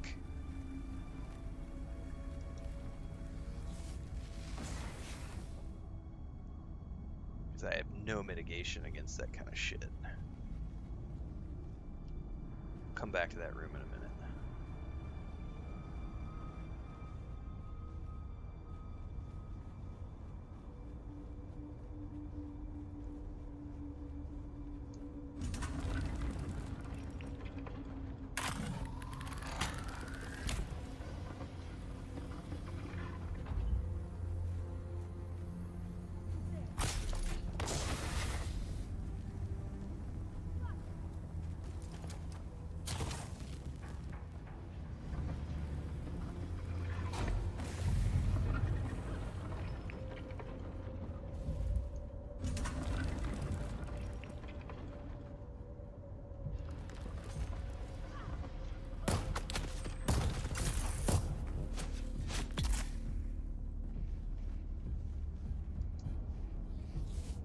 That is not the case, AFKMR. The row A testing stations, which I'm doing right now, are geared for solo players. The ones deeper in, which are like the DT or the D row, those are geared for 4 players. And those have the rooms where you have like 7 waves of mobs. You get locked in. These are just like the ones in the Haga Basin. I'm in the A row. Totally soloable. It's a little risky when you're just in a still suit like I am, because they, like, that drill shot nailed me and I could have died down in here. If you're careful, you can do these. If you have heavy armor, like the T5 heavy armor, I've run these and it's not a problem. But this, doing it in a still suit, I have sweaty palms right now and have nearly died. More than once. Not just today. The other day I did one in this still suit. I was like, ooh, that's a little... That'll make you pucker.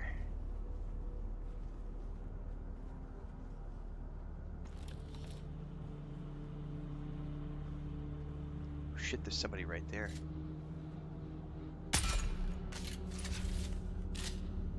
Oh, I can't go through there anyway.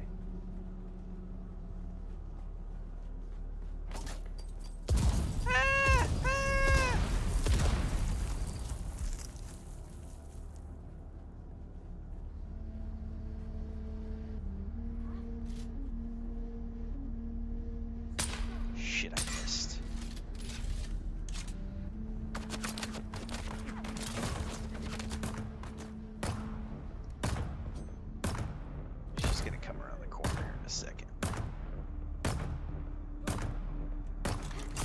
Oh, bitch. No, get down here, get down here, get down here.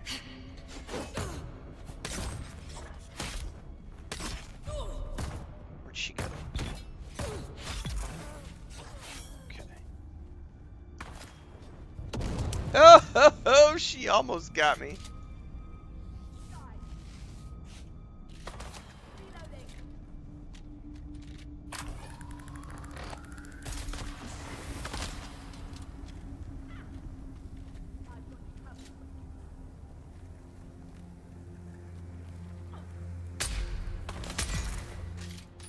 Woo. Yeah, if you have the T5 armor, I don't think it's that challenging. I'm in a still suit, and I find it to be a little, you know, I'm nervous about it because if they penetrate my shields, I have no mitigation against anything in here. Like, I have no dart mitigation, I have no piercing slashing mitigation. I'm taking a shitload of damage. I don't know if you guys can see that. I'm having to use a ton of bandages. I normally don't have to use bandages when I'm in my T5 heavy armor. But I'm definitely burning through bandages down in here. Matter of fact, I should probably start looting the bandage chests. I don't care about that. I'm only down here for schematics.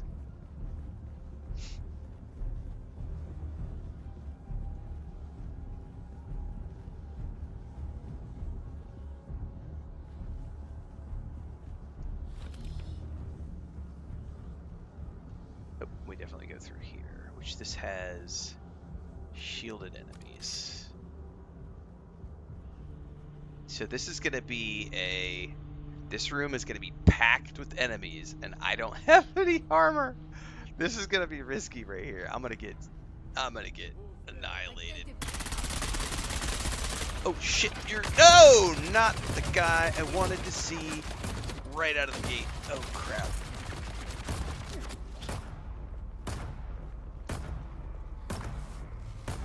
Oh my god, I've got two of those bitches after me. I gotta switch. Hang on.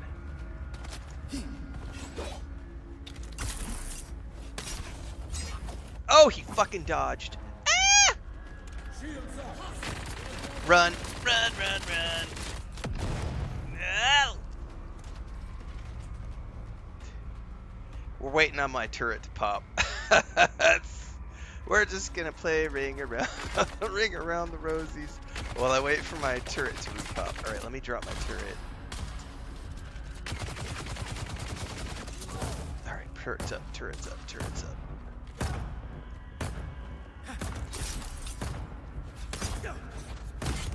Oh, and he fucking blocked me.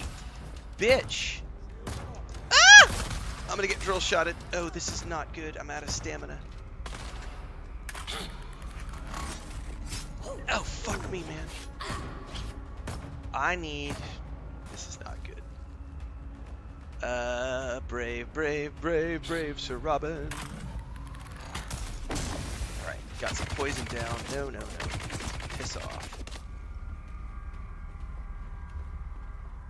I know there are different strategies to employ, but this is my strategy for the moment.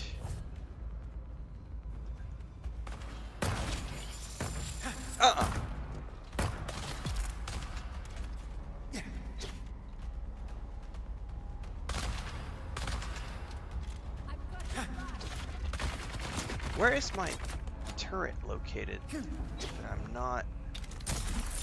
Oh shit, I went the wrong way. Oh, it's over here, that's why. Oh, I got stuck. Ow!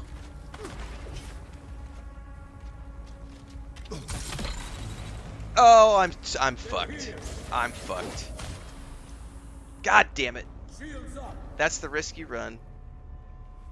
Not bringing armor in here. So. Yeah, that was gnarly, man. That's the entry point.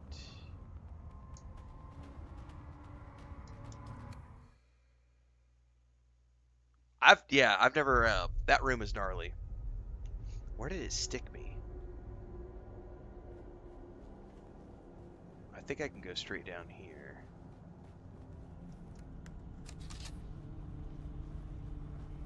Yeah, it was straight through here. I don't know if I actually killed any of those. Look at them all just sitting here. That heavy is what's gonna kick my ass. As soon as I go through this door. Look at them all. They're all just waiting for me. Oh my god.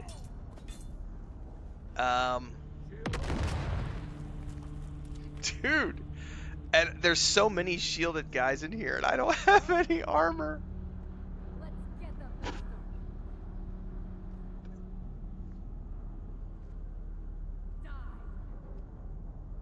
I don't know if my turret's going to be enough to take these guys down. What is the land rat vote for us this week?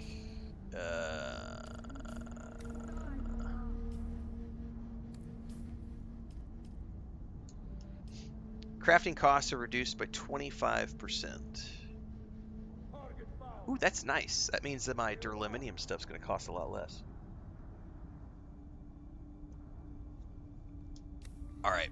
Man, they're all waiting for me. As soon as I go through this door, I'm going to get just ganked. And I don't have any armor.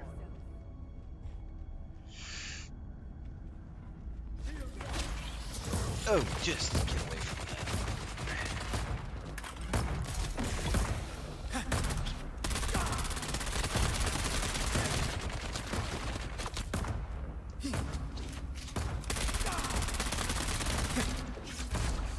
Ah, God damn it. Drill shot. Come on, get me up, get away. Those drill shots are the bane of my existence, man.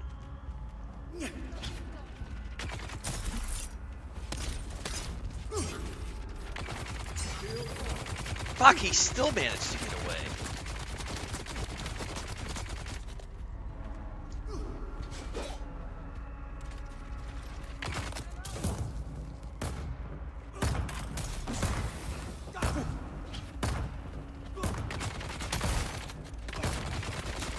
No, get away. Get back over here to where you're. Yeah. Let the turret get him. Okay. All right, we're good. We're down to the one heavy. Woo! Poison will bleed through. Ooh, that's a good question. We'll go through the shield portal. I don't know about that. What I need to do is hit this guy with a. Oh, and I missed. No! Ow! Fuck! I'm stuck!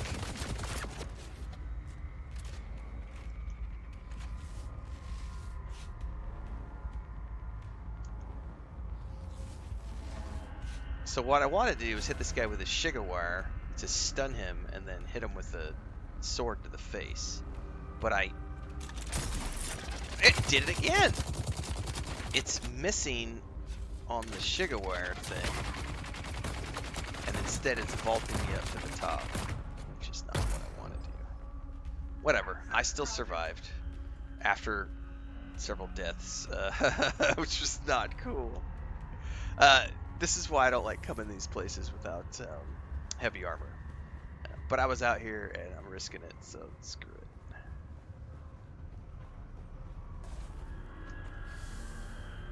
There better be something awesome in that chest after 2 deaths.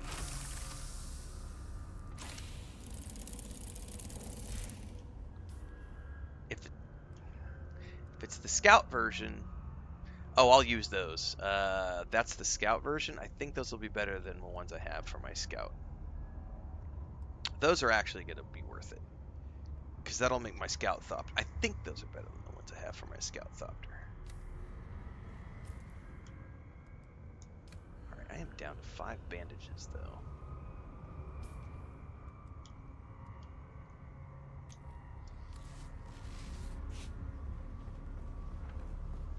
Alright, lesson learned about a really gnarly testing station.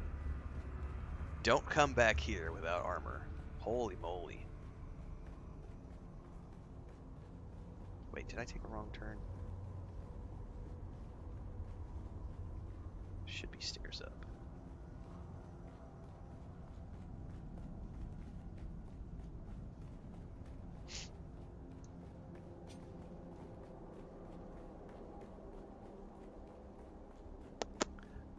It is not my guild. I do not control who's in the guild, so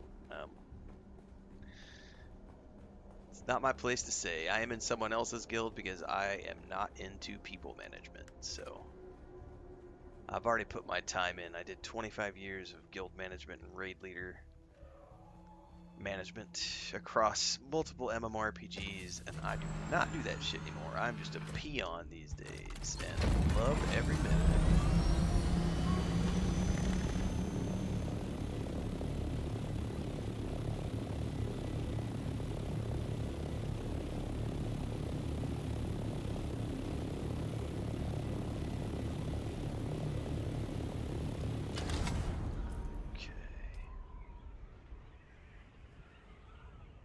I think this is the next. We have 2 more sections to scan, and then we're done with scanning the A and B.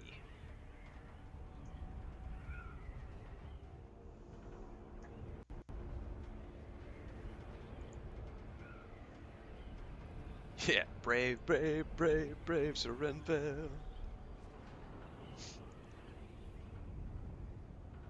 Well, I originally came out here and I was only going, ooh, there's a cave. I haven't done caves out here before. Do they have anything in them, or just...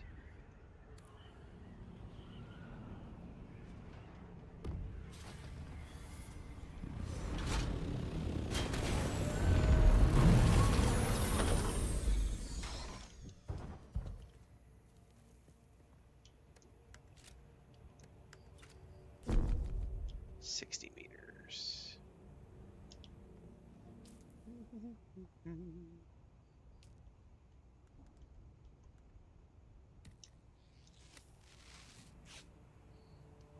Yeah, I was gonna say, I probably don't want to do a cave right now, but I was genuinely curious. I hadn't seen a cave before. It disappeared off my map.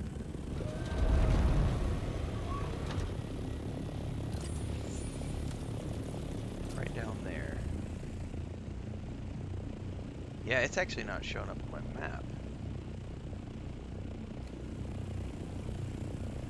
Oh, I'd probably need to go down into it. I'm not gonna... Oh, it's right there. I don't have armor, and these places terrify me, so probably not gonna do a cave right now.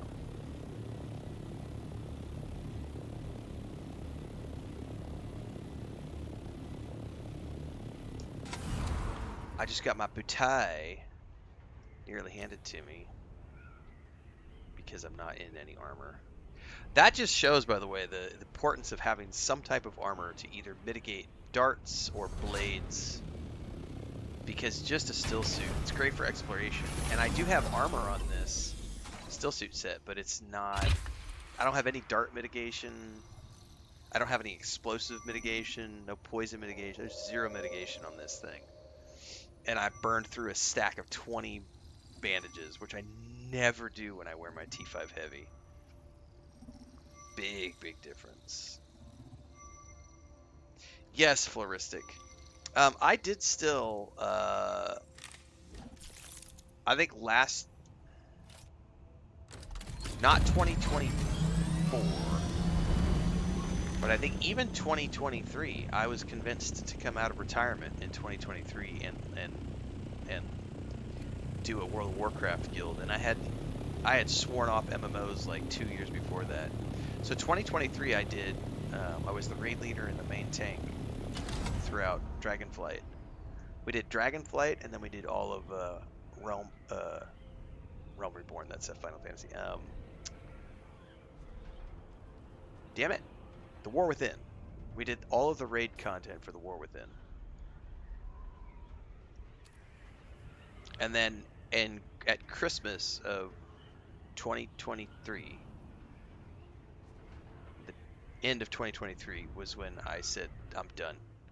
And I handed the guild over to someone else. I handed the Discord over to someone else. I left, and I was like, I'm not doing that ever again.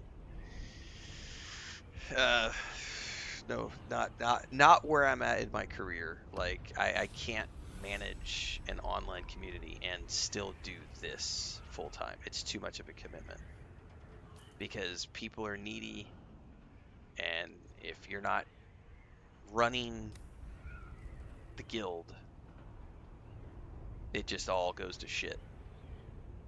And I don't have time to manage the guild and do everything else. So I'm happy to just be a peon.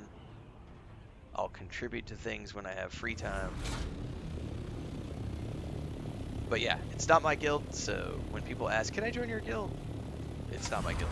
That's the most relieving answer I can give to you. It's like, shrug my shoulders. Not my guild. It's someone else's show. There are no hackers, Kuritia. There are no hackers in this game. Anything you've been led to believe about hackers is incorrect. There are no hackers. There are bugs that the company is aware of. There are bugs that the company is aware of that other players are exploiting, like the speed bug, where people can have a version of an ornithopter, but it's not. That's not a hack. No one is hacking this game. Reddit may have told you that it's being hacked, but there are no hackers. Everything in this game is server authoritative, and if you don't know what that means, you should go into game dev. You meaning everyone, not you the individual, so that no one gets offensive.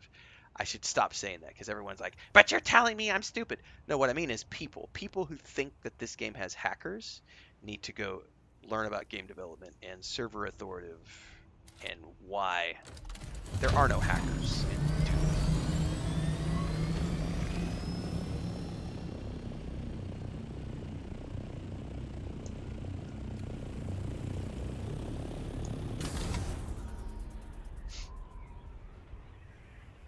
Yeah, the micro sandwich stuff. Yeah, I'm gonna need some of that eventually, but I still have a stockpile. What's up, Babylonia? That's the guy you talk to about guild stuff, is Babylonia. I could shove that off on his shoulders. That's his circus. But like the guild thing is like it's not even a guild. It's mostly just it's a bunch of solo players who occasionally randomly get together to do stuff. But they're I think that at some point the idea is there will be people getting together and doing some deep desert stuff. But most people, when they're looking for a guild, what they're looking for is someone who's going to do all the shit for them. 99% of the time, when I hear somebody who I've never, it's some random who I've never heard before, hops into my YouTube chat and is like, hey, can I join your guild? What that person is looking for is they're looking for someone who's going to do all the heavy lifting. They're looking for someone who's going to manage all the resources, build all the bases, make all the storage chests, get all the cisterns full, have all the assault ornithopters, have all the carrierthopters built, do all the time management, have a guild Discord, do all the guild website stuff, manage all of the permissions in the game, and do all of the other things for them. That's what most people are looking for when they say, "Can I join your guild?" They're looking for someone to do all the work, and they just reap the benefit of, like, hey, yeah, I'll join you for your spice run and take 25% of the spice. It's like, no, go form your own guild.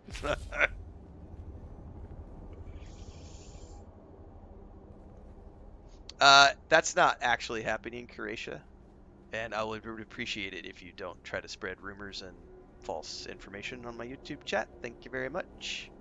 Players are not using admin commands to auto kill you because there are no admin commands being hacked. I don't know what you.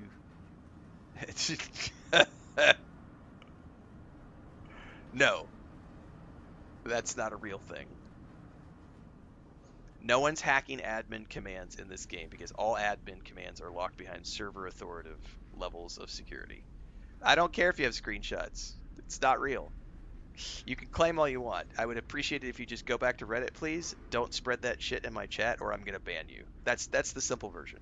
Stop spreading lies in my chat or I will ban you from my chat. It's that simple. No one is hacking authoritative server level architecture with admin commands to auto kill you. That's not real. If you say anything on the subject again, I'm going to ban you. You've been warned. Well, you're getting banned. Bye-bye. Some people just don't know how to shut up. Strong hand, fist of iron, judgment falls. Hearts are dying, banhammer strikes. Tears like rain, justice served. Feel their pain, yeah! Do not spread lies and misinformation in my chat. It's the quickest way to a ban. Take your Reddit shit and keep it on Reddit where it belongs. Do not bring it into my chat. I have screenshots.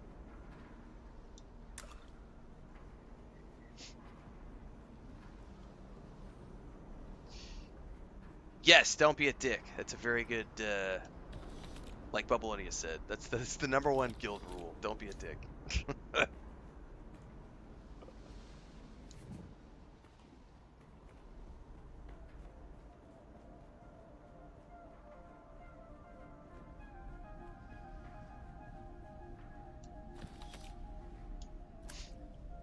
All right. Welcome to the channel, Pale Spider. Thanks for the support over on YouTube.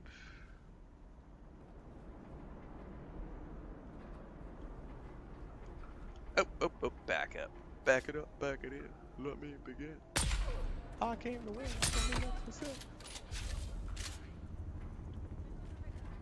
Alright, one down. Where are you shooting me from? Whoa! Somebody chucked a grenade in my face. And then I backed into the poison.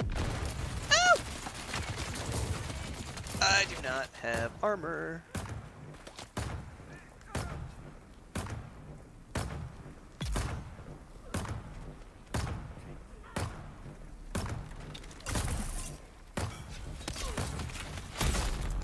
Oh, I forgot about that. Oh, I forgot about that. I think we survived. No shit, there's another one. Run, run, run, run, run, run, run.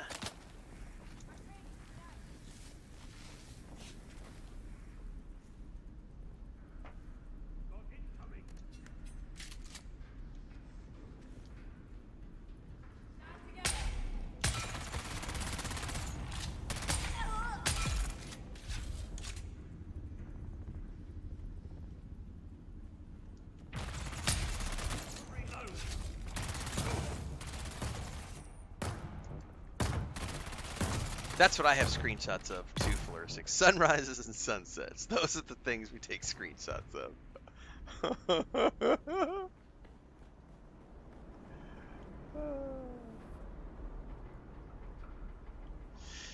Yeah, Bubbleonia. It's just, ugh.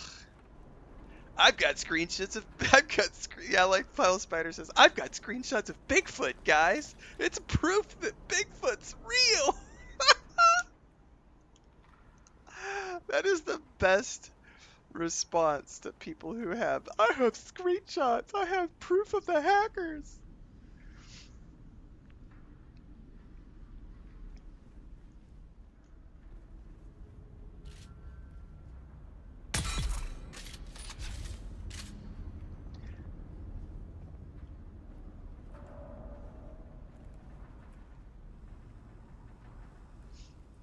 I know that different companies deal with it different ways, but if I was the person running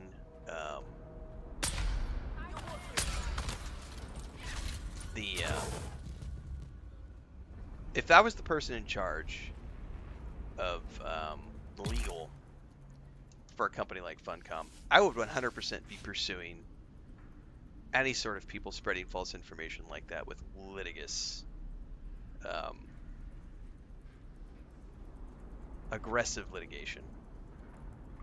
Like the spread of bullshit is just so rampant by malicious actors who will take something and put it out in the YouTube video. Like, that shit is malicious and needs to be dealt with in a legal fashion. Shield on.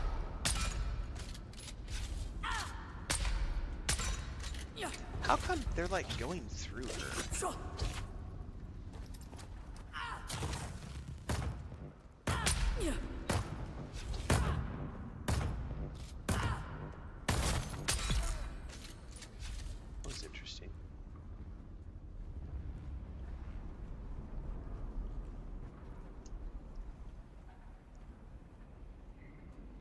Yeah, mostly, and that's what it is most of the time it's people that aren't very good at PvP. We had this, I was talking about this the other day, like my cousins, I like legitimately, when I've played Call of Duty with them, that's all they do. Anytime they lose, my cousins start yelling into voice chat about the other team being hackers. Like every single time they lose, it's because everybody's a hacker. And it's like, no, dude, we got our asses kicked by a team that's better than us. Like, no one was hacking.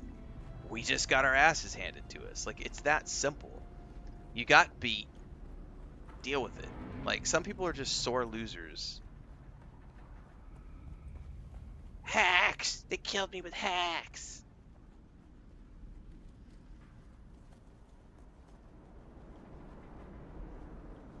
How the fuck did I get turned around in here?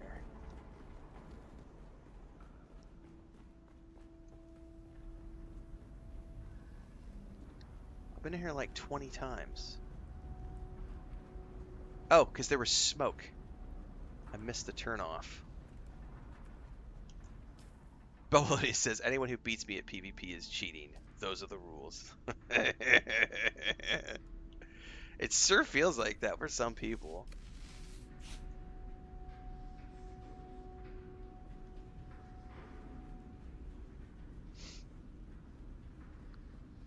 Like,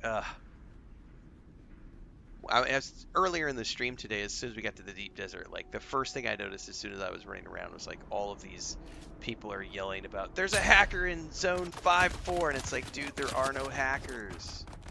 You're just people are taking advantage of exploits, which is something that can get you banned if Funcom finds you taking advantage of said exploits. Here's a perfect example of something that I did back in the day, and I'm not ashamed to admit it. Not too ashamed to admit it. So in EverQuest 2, dude, this dude.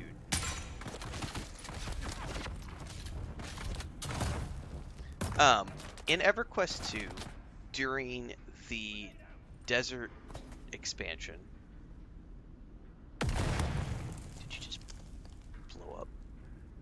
I need to switch out my bandages here. Jesus. Oh god, there's more than one. Ah! Run away. My bandages are down. And so is my...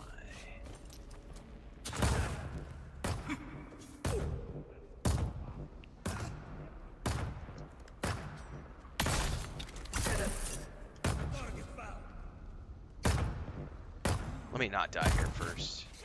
EverQuest 2, the desert expansion. Our guild went into... It was to kill the God King. It was the God King fight. It's not going to mean anything to a lot of people, but if you know, you know. We were the second guild on our server to do the fight, and we were a top 3 worldwide guild.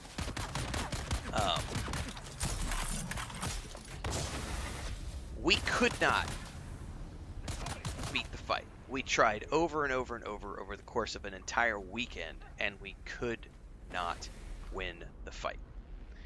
Eventually, what we found out was that we could send a monk to run and hang on the wall of the zone. Finally.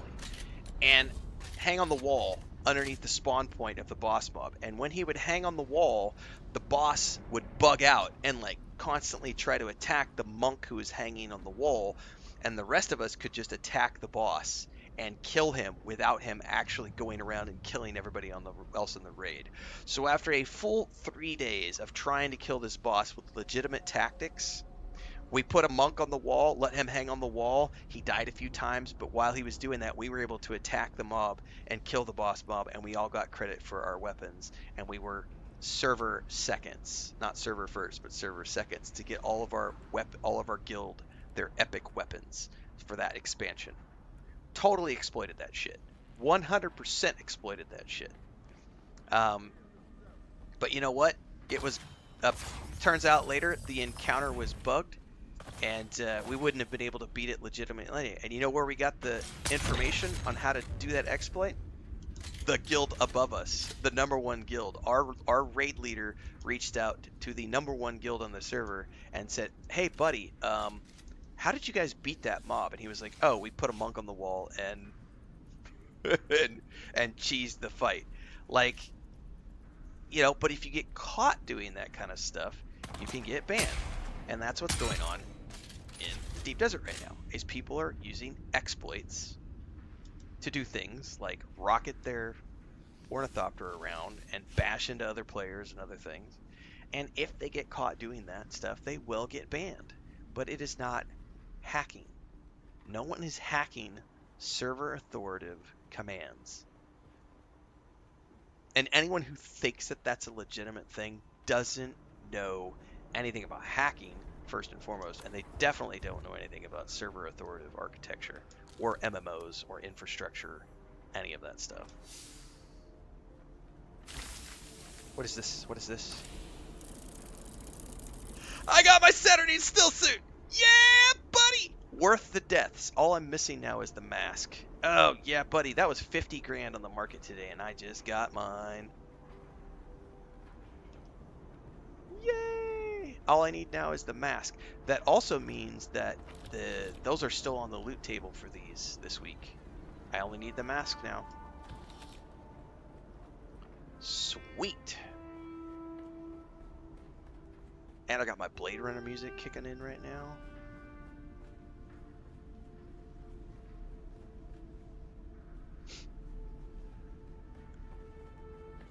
Monk on the Wall needs to be a band name.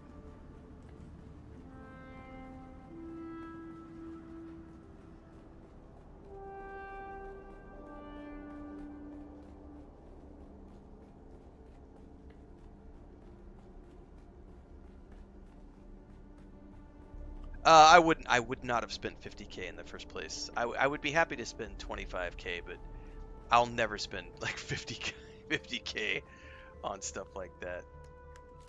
No.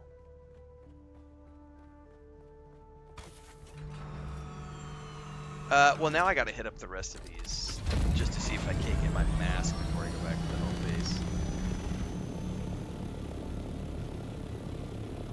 I should be able to do this. I got plenty of space.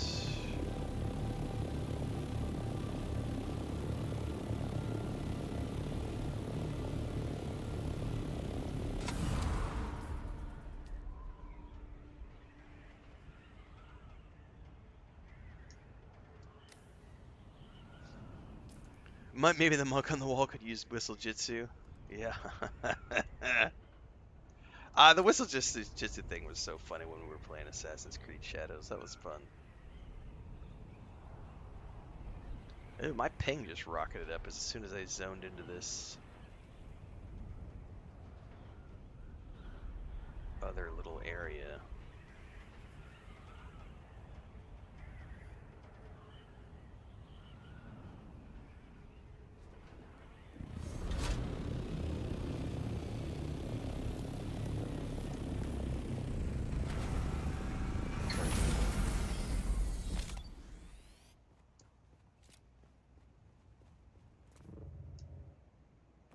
Let me go check my internet really quick. I'm assuming that's just a zone thing. My internet seems to be good, so I'm assuming that's just a zone thing that we're getting a little bit of the... Because it was as soon as I...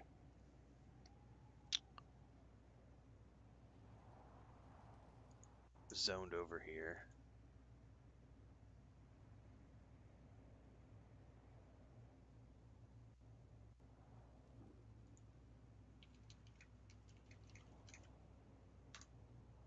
Nice! So Christina just reached out and said, hey, we got a short video that we're about to... I don't think hopefully I'm not allowed to say it. I don't know if I can say that. Let's just say... Funcom has something coming out soon that I may have a quote in. Let's just put it that way.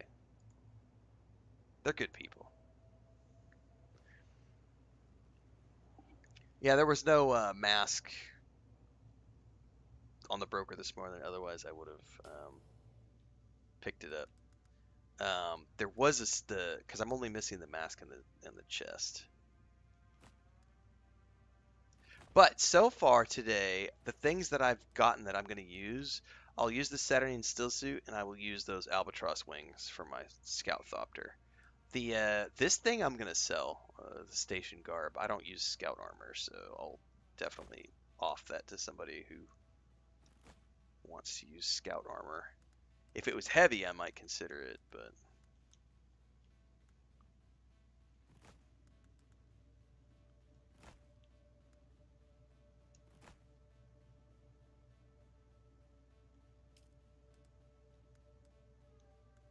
yeah, it was as soon as I zoned over into this particular quadrant. So I think it has something to do with this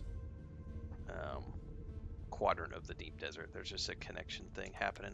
So it shouldn't be enough. 120 ping is not enough to really affect my gameplay, so we should be okay. If it hits like 200 though, I'll relog and see what happens. Because then we'll start getting a pretty serious delay.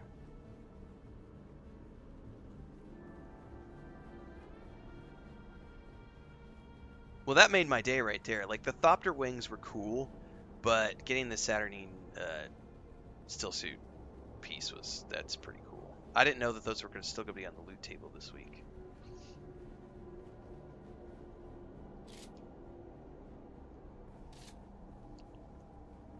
Well, I am not going to go left. I'm just going to go right. I don't need the other loot in here.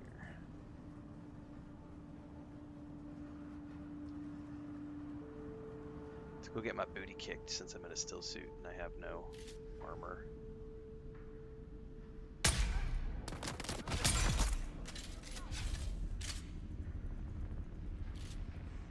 Pop your head up again.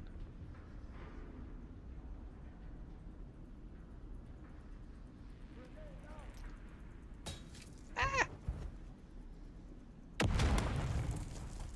Nice, bow ring.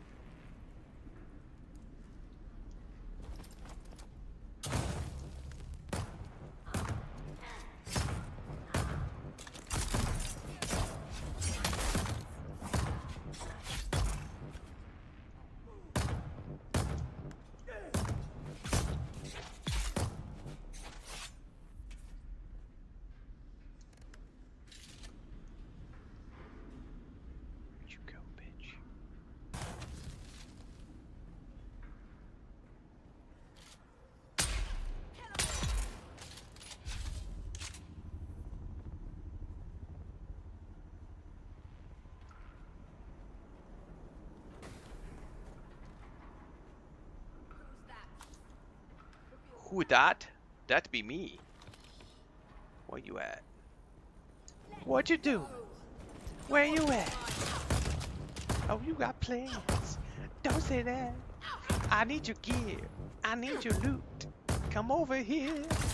I got a boot for your ass.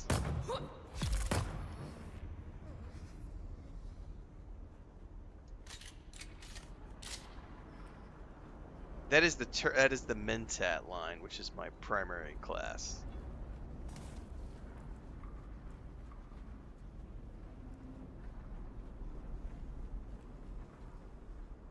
Poison and turrets.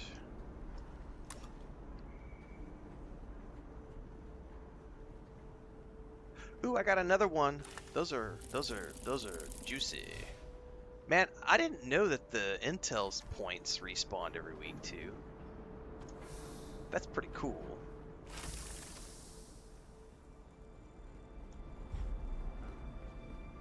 Heinrich is back! The world traveler returns. What's up, Slacker? Good morning. Thanks for the membership, Heinrich. Appreciate the support, man.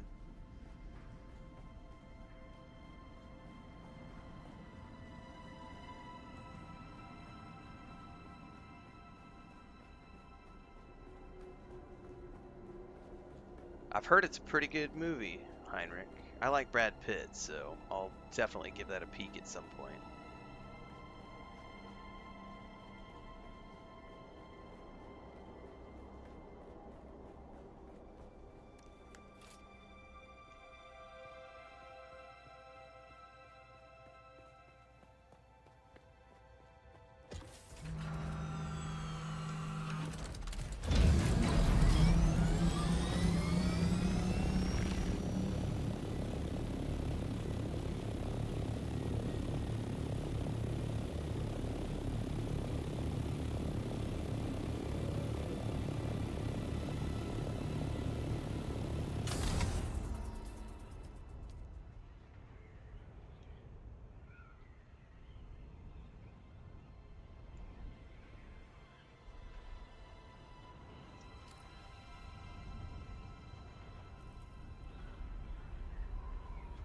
Oh, you meant the F. I thought you meant the movie.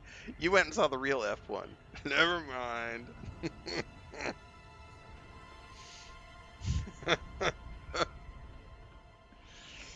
That's funny.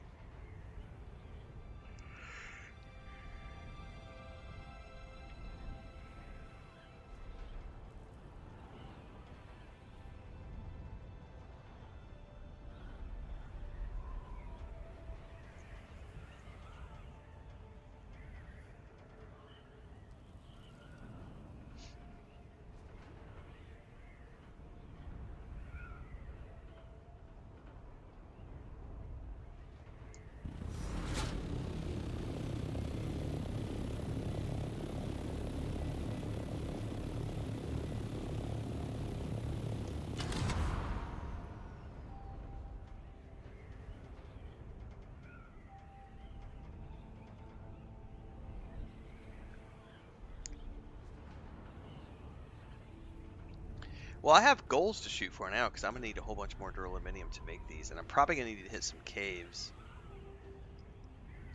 However, I bet we have enough duraluminum when I get back that we can craft our large water cistern, which is gonna be priority number 1.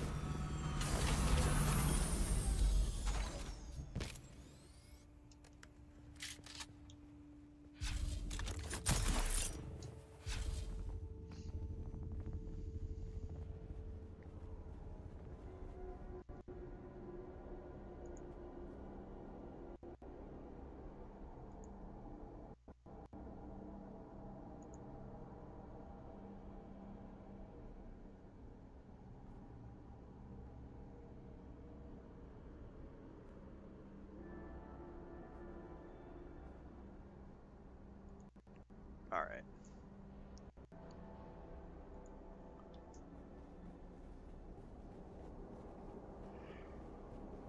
I will say this. I don't think I'll ever run these testing stations again in a still suit. These places make me nervous. Like, I don't know about the caves. Those guys tend to not have as much shields, but there's a bunch of shielded enemies in these testing stations that make it a pain in the butt.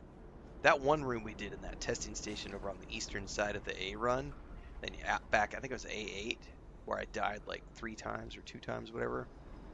That was gnarly. I would like to avoid that in the future. And I have never burned my bandages that quickly. Like, burning through a stack of 20 bandages is something I haven't done since I was like doing tier 4 content. Which was when I transitioned to go, oh, I probably should start making armor instead of running around in a still suit. Dude, I know there's a bunch of guys in this room unless somebody just came and cleared it.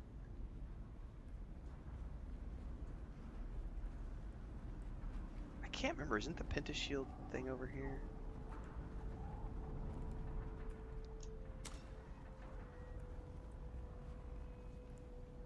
Yeah.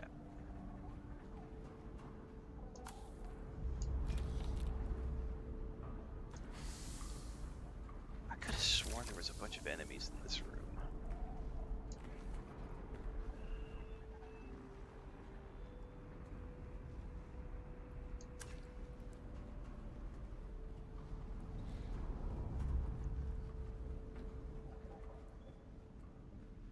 Stranger danger! Stranger danger!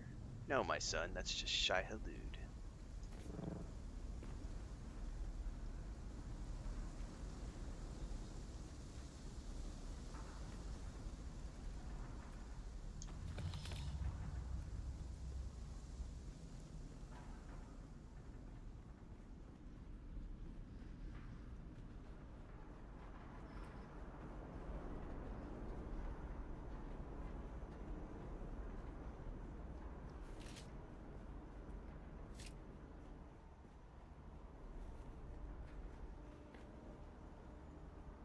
Makes me all nervous when there's no enemies.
Nobody?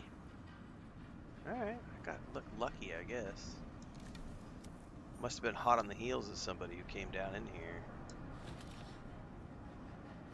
What you got for me today?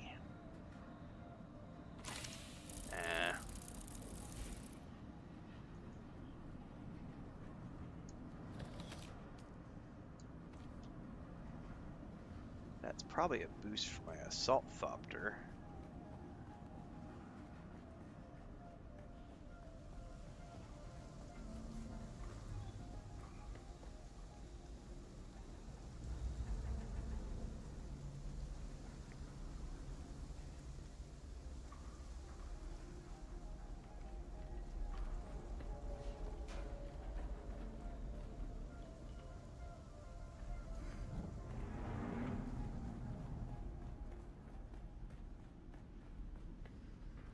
Oops, that was the wrong one.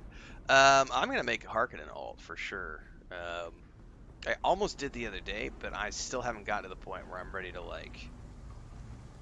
Really, what it's useful for is like when I get to the point where I'm gonna go do a production run, and it's gonna be like 3 hours of waiting for ore to process, or like I need to wait a few hours for water to production to come back, and I'm in the middle of a stream time. I'll switch over and create a Harkonnen alt. But I haven't quite gotten there yet because I've been able to balance my water and other production in between everything else that I'm doing, so I haven't quite needed to do that. But at some point, I would imagine there's going to be a Harkonnen alt. Also, though, that's going to depend on when they add like story content,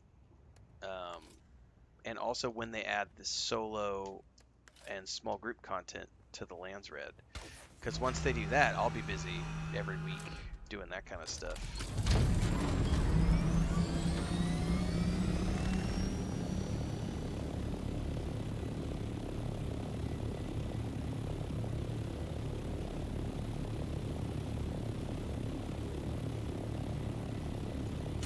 And I know at some point when Babylonia is ready to make the commitment, we'll probably start doing some guild stuff in the Lands Red, and that'll give me something extra to do as well.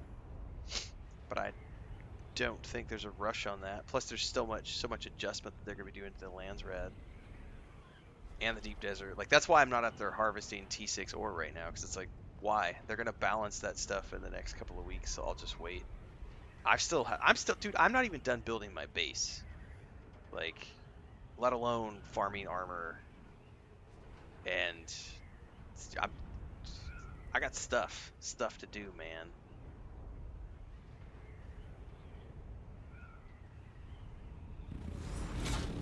Woo, my wingtips grazed the sand. That was freaking awesome.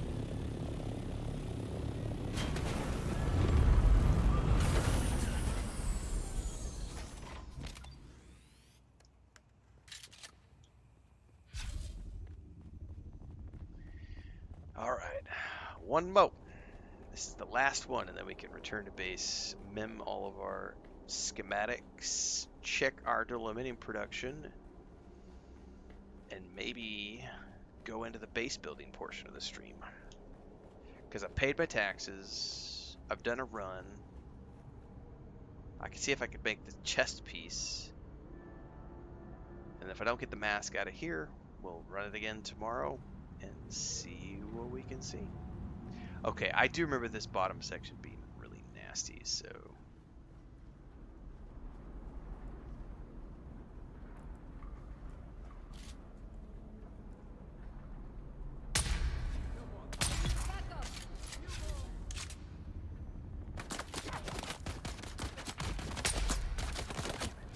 Oh shit! You're right up on me. Oh my god, I was not ready for that.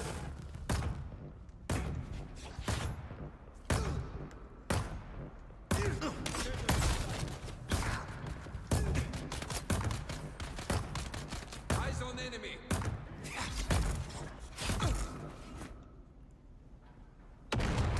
That scared the hell out of me.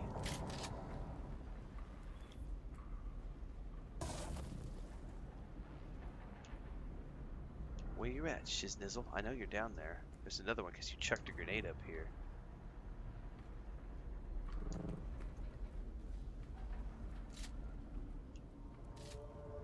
Dude, where are you at?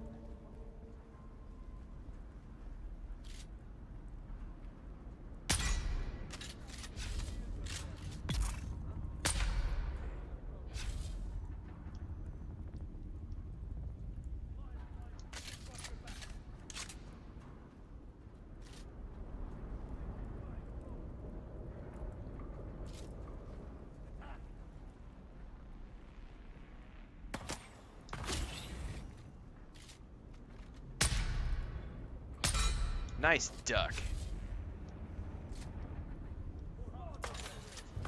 Bitch. Oh, they're gonna blow up my turret. Damn it.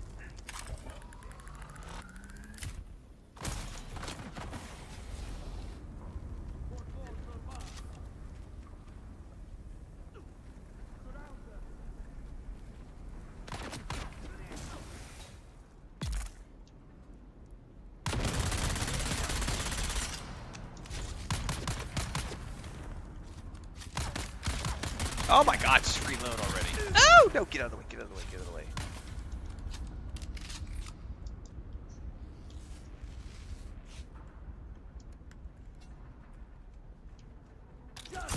For you.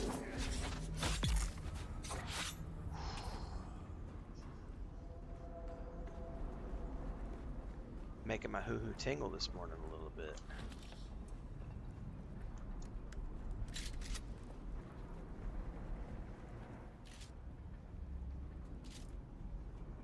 Reveal yourself.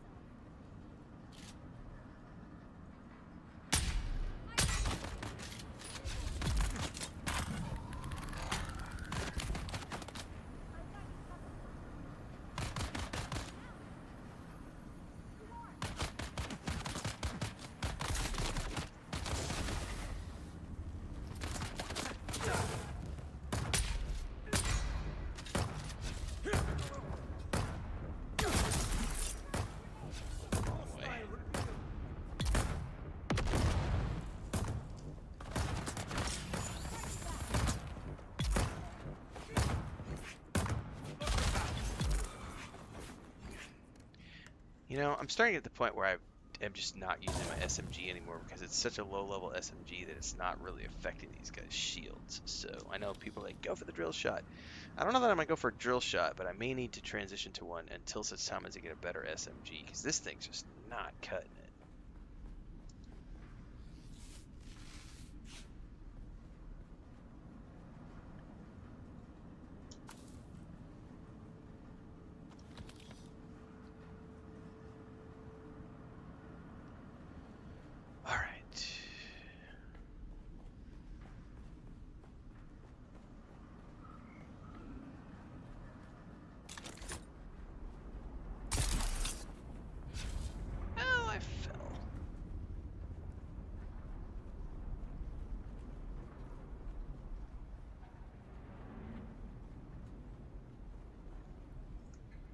Somebody had a question about taxes. Let me scroll up because I see somebody asking about like private servers.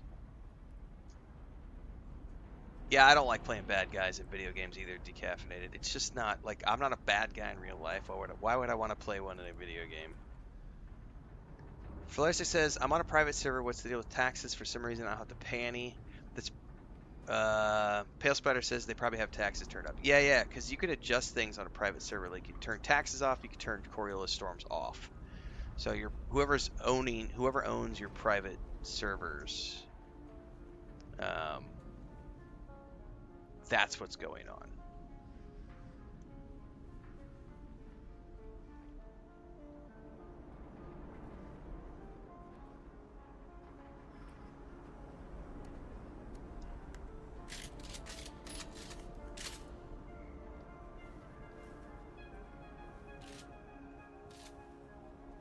Who's there? Oh fuck, I missed.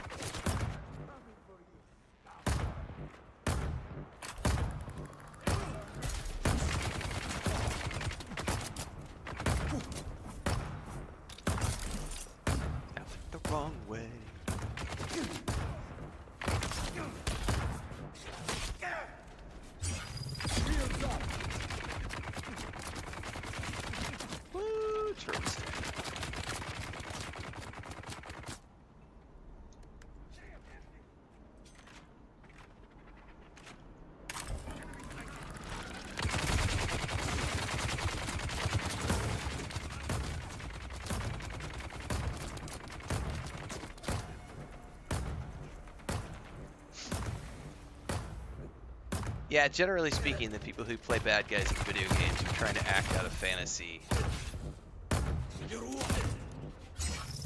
because they want to be bad guys in real life, but they can't be because of civilized society, and so they do it. They do it in a video game. They can get their kicks. I could be a murder hobo in the game. I'm just saying. Oh, I guarantee you paid somebody else's taxes on accident, Tombs. We were talking about that earlier. I don't know if you're here for that portion of the stream. I've got a guide that I'm going to clip out for later today on the whole tax situation. What is that? Station gauntlets. Those must have been added to the loot table this week.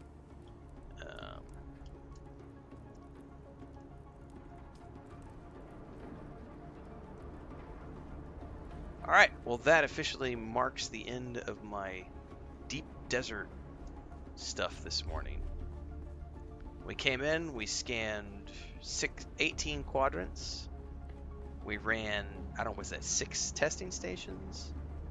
I got several upgrades for myself. I got some stuff I'm going to stick on the broker. You take that back, Hector. My goody two-shoes has lots of fun. And I don't have syphilis.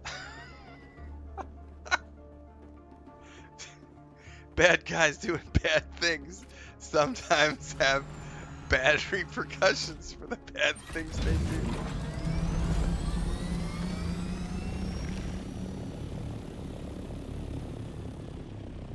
Alright, let's see here. Let's exit over here.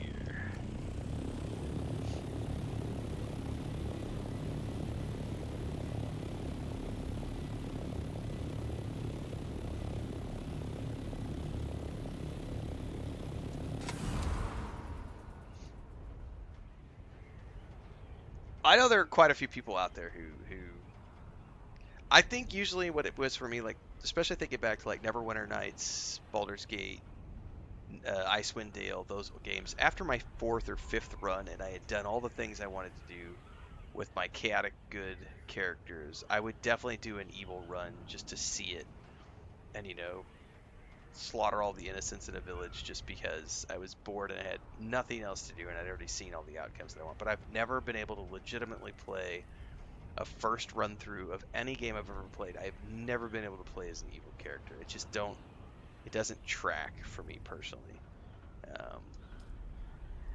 Yeah, it's a personal thing. Seriously, it's just some people enjoy it. Every time I go to Harco City and I hear the screams from the slave pits, that's why I can't be. I don't. It's not a. I just am no. Now, roleplay wise, you know, like I said, if I've already accomplished all the things I wanted to do, then sure, I could get behind roleplaying an evil character. I remember back in the day when we got bored with EverQuest 1 and we'd been playing it for like 6-7 years. That was when we all created like Dark Elf vaults and rolled around and like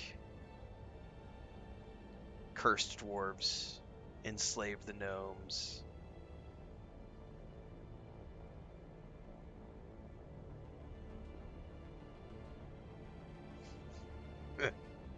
Hector. Slaughter all the druids in Baldur's Gate 3. I'm just like Anakin.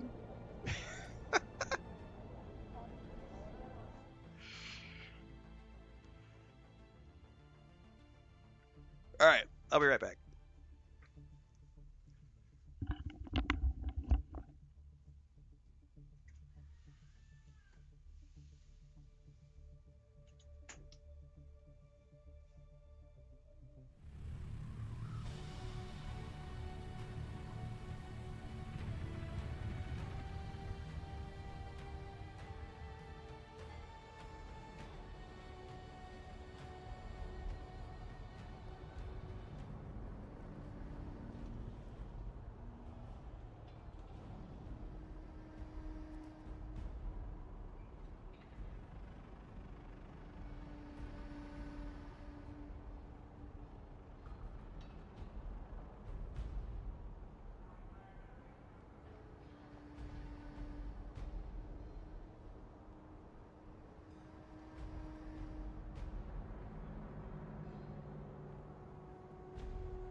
I started a Dark Urge playthrough earlier this year, right before the Oblivion remaster came out, but I was doing the good version of the Dark Urge. I was resisting all the Dark Urges.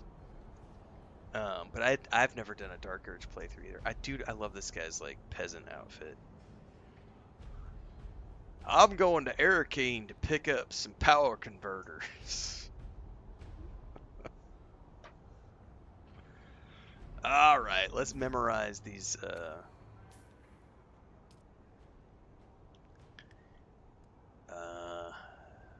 My Saturnine still suit.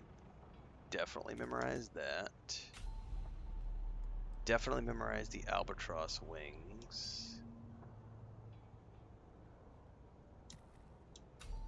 Oh, the dirge is awesome. Oh, well, you meant Dark Urge. Sorry, I thought you meant the Bard Dirge, Hector. I did a dirge when I did the multiplayer run with Babylonia and Mujin, I think, which was when the game first launched. I did my single player run and I did a multiplayer run, and the dirge, like the actual dirge Bard, is a lot of fun.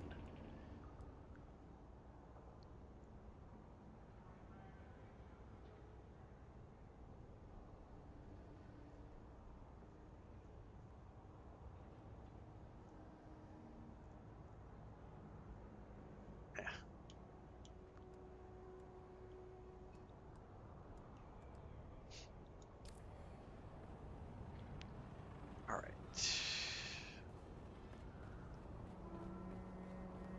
I've paid my taxes.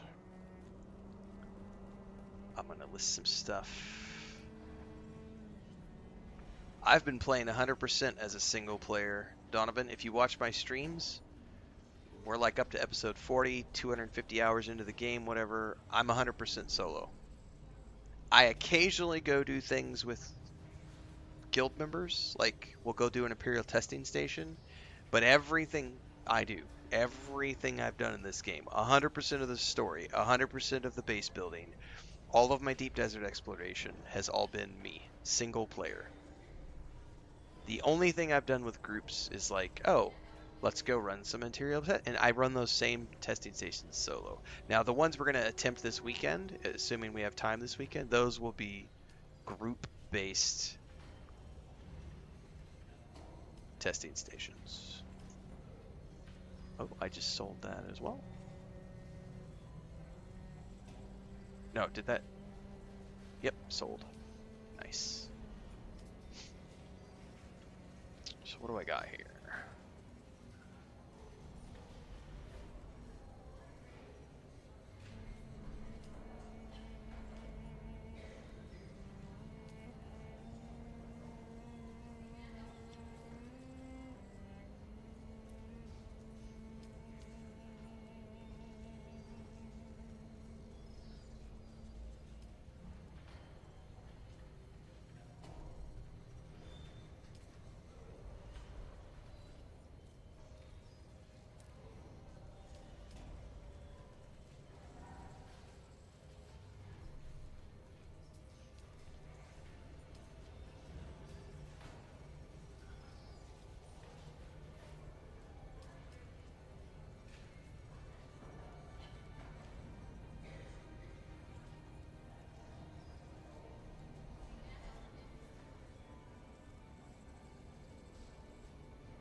Okay, that's done.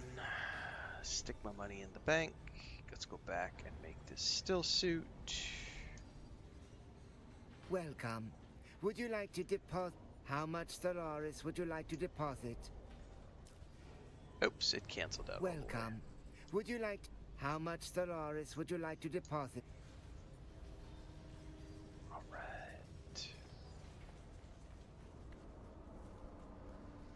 Well, I think I'm squared away now to the point where I have at least several months worth of taxes stored up and saved, which is a load off my mind to know that I've got all that taken care of.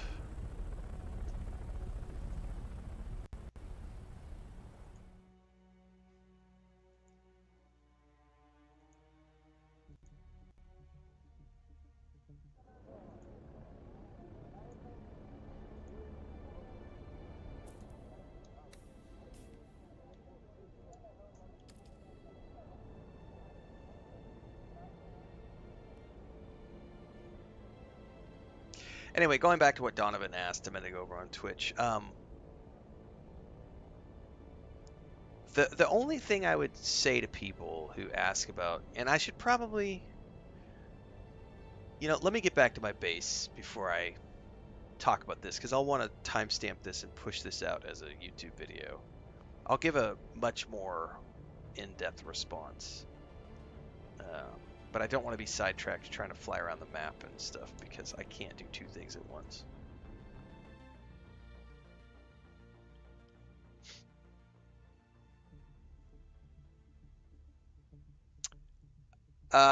Yeah. Well, I built 6, and when I built the 7th and tried to place it, it said that I was at the maximum. So I'm assuming 6 is the max. Horizontally, I don't know what the maximum is for vertical because I have gone up like 7 or 8, and I haven't tried to build another one because I don't feel the need to go up any higher. But I've gone up really high with my base and never got told that I couldn't keep going.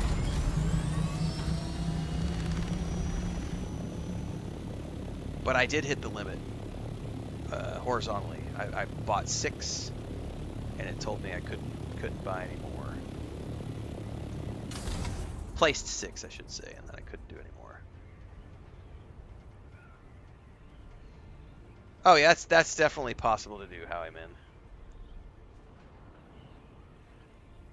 Anyway, I own this entire vertical section here, so this is my base, and it can go up even higher. I can go up about as high as the top of that rock right there. Not quite, but I own it all the way down to here. And then I own a big rectangle around here.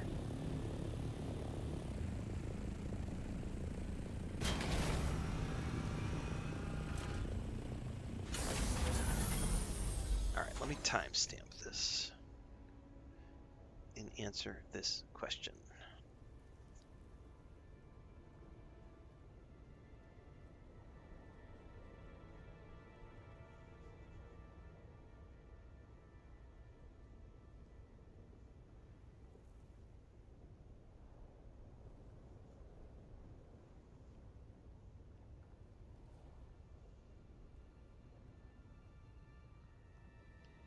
Okay, so Donovan86 over on Twitch asked the question. Hey Renfail, just checking in on the stream. Considering you were so many days in, is the game a good purchase if you want to play just single player? So I'm however many hours I'm in, 250-ish.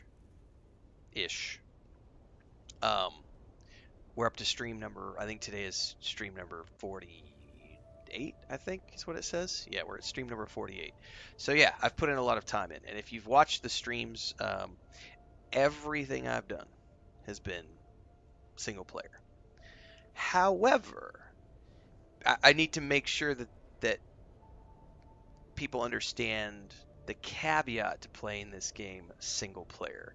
So, it is a multiplayer game, but you can 100% play it solo and single player. But when you talk about the end game, if you're going to be doing end game content, there will come a cap at which point you need to participate in a guild if you want to actually do some of the absolute top end of the game. I've done everything else there is to do content. As an example, I've done every single quest the game has for me. I have completed every single story quest. I've completed every single class quest. I've done every single contract.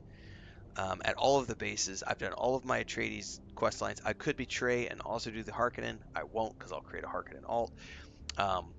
But I have reached the point in the game where the only thing left for me is the deep desert related quest lines. And some of those things, such as locate a control point, I would be an idiot to try to locate and control a control point as a solo player, because those are meant to be done with a group. You're meant to find a control point, claim the control point, and then build a base around the control point and hold the control point for the totality of the 1 week that the deep desert is up, because you get, I believe, like 10 points per hour or something like that of holding the control point. So doing control points is pointless as a single player because you're going to get slaughtered. Like, that's meant to be a group activity.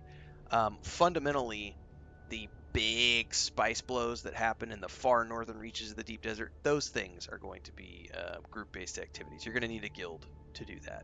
And some of the far northern dungeons or Imperial testing stations are balanced with 4 players in mind, so you will need a group of at least 3 other people to do those places. But that represents like 1% of the gameplay. The other 99% of the game you can do solo on your own. But caveat being, it is far more grindy if you play single player than if you play it as with a group or with friends. And if you're okay with that, then I think you're going to get hundreds of hours of entertainment out of this game. Looking at my playtime right now, about 250 hours in, I am completely done with quests until such time as Funcom adds more quest content into the game, which they do have story updates coming later this fall or this summer. But what am I still doing? Well, as an example, we're about 3 hours into the stream today. I just got back from doing a deep desert solo run of the solo testing stations on the southern end, on the A range, or the A quadrant of deep desert. Because those Imperial testing stations are designed for solo players. And so I went and did those and got a bunch of schematics, which I just memorized to my character. So I have a new still suit that I'm going to make, and I got some new wings for my Thopter, some purple specials Imperial schematics that I'll be able to craft for myself, right?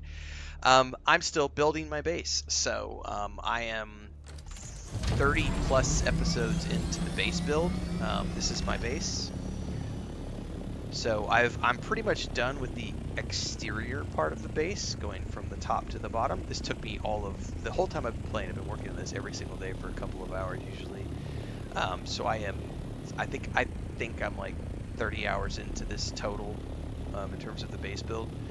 But we just started doing interior decorations. So as an example, I can come in here and show you what I mean by that. We can land up here because we have a storm coming anyway. And that's my assault Thopter right there. So over here, we can go into my personal chambers.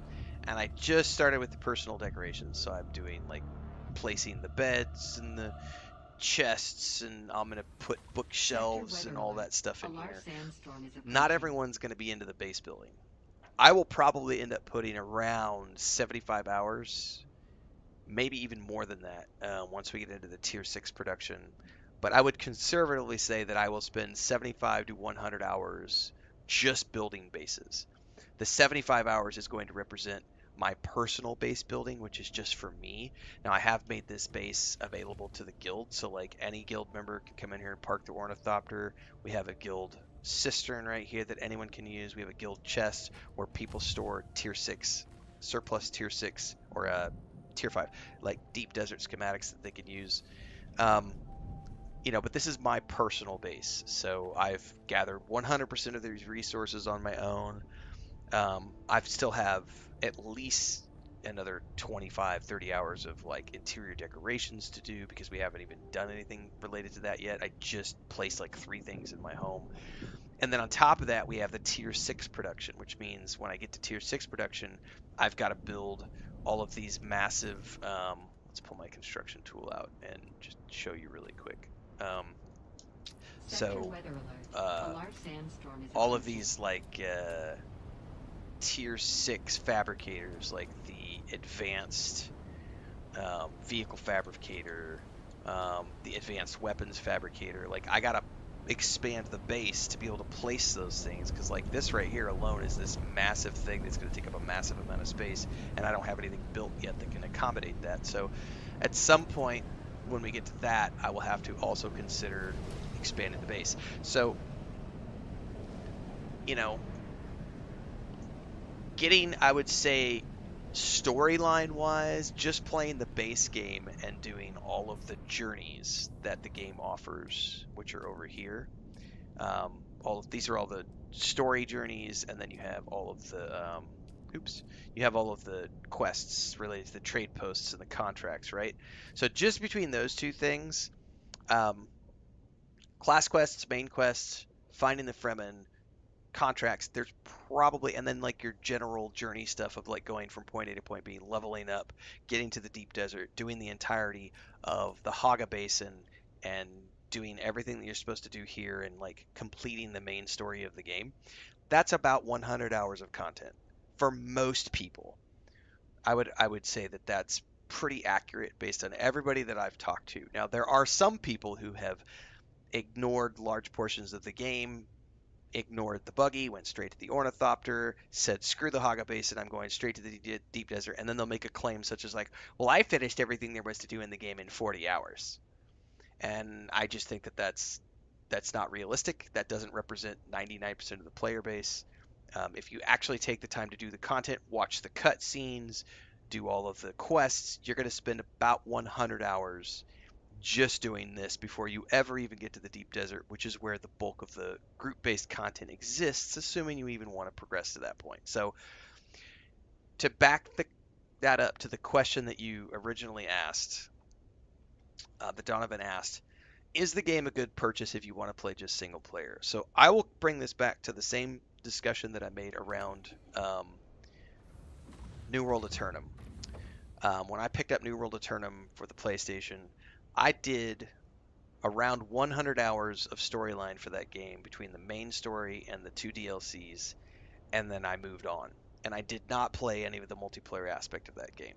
I just played the single player storyline and I moved on. I got 100 hours out of that for $50. As of right now, Dune Awakening costs, I believe, $50. It just launched. That's the price. For $50, you're getting 100 hours of entertainment. Consider the fact that you're going to spend $80 from a lot of other AAA companies, and they might only sell you a game that has 25, 30 hours of content in the single player storyline. You're getting a ton of value for your money in terms of that $50 purchase. So is the game worth it as a single player title? Yes. Is the game built around a multiplayer platform? Yes. It's also going to be way more expedient if you craft things with a group. So I did this whole base build by myself, right? So if you look at, as an example, if I want to build, we're about to build it today actually, the storage facility. If I want to build a large water cistern, I need 150 duraluminum ingots, which represents, I would argue, 5 to 10 hours, depending on several factors. But let's just say it's 7 to 8 hours, roughly, of game time in terms of the harvesting, the resources, and to also have built all of the other production facilities that you need to have in place to be able to make that in the first place. If I had other people contributing to the harvesting and the creation of the subcomponents for that, that would be something that could be done in 45 minutes. But I'm doing it all as a single player, so it's taking me 3, 4, 5 times longer than what it would take players who are doing it with a group of friends or with a guild. So the game absolutely 100% can be played solo, but if you are someone who values efficiency above all other factors, then you have to understand that playing the game with a group is going to be far more efficient than playing it as a single player. But if you're like me and you don't give a shit about efficiency and you're playing it because you love Dune and you like survival games and you just want to have fun in a video game, it doesn't matter how many hours you put in because it's about the journey, not the destination. If you're someone who has that mindset, then yes, this is worth it as a single player game. You're 100% going to get enjoyment and hundreds, at least 100, if not hundreds of hours of entertainment out of this game as a single player. I will probably be 300 hours into this game before I ever do anything related to group content in the deep desert, as in like spice blows. Like, that's not even something that's on my agenda as something I want, that I need to do. It's something I wouldn't mind doing at some point. This weekend, we may try to do some of the group-based Tier 6 testing stations, which require 3 other players to do, so a group of 4 people. But that's optional content that you don't need to do. It's just there if you want to do it. So I'm not even getting to that stuff until I'm well beyond the 250 hours mark. So, you know, like right now I'm playing Death Stranding 2. I paid, what did the digital deluxe version of that cost? $80, I think, maybe. You know, I'll probably get 60 to 80 hours of entertainment out of that game for the $80 that I paid.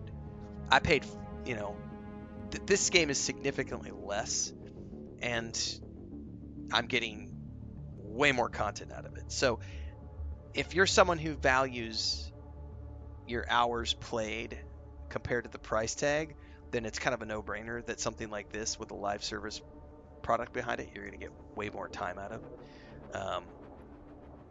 Other games, you know, like I remember when I spent $120 on the gold edition of Space Marine 2, and the campaign for that is 12 hours. Now, I'm okay with that because I had a great time in it. But that game is definitely something where you're supposed to spend the bulk of your time playing multiplayer. It's not designed for the single-player campaign. It does have a single-player campaign, and it's very, very, very good.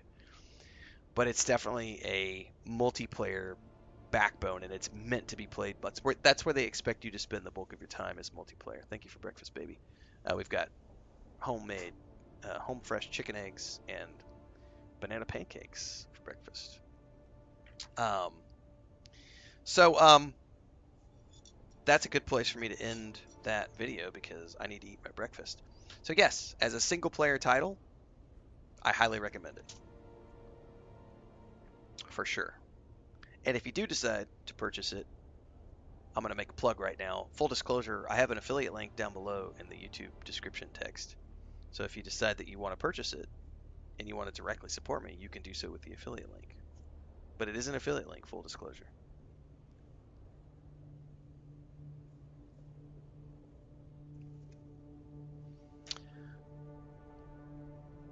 Renaissance Man says, I can't find any way to play with it at the end game, and it sucks. This game needs a group finder system. Go to the official Discord and make some friends, Renaissance Man. That's what it's there for.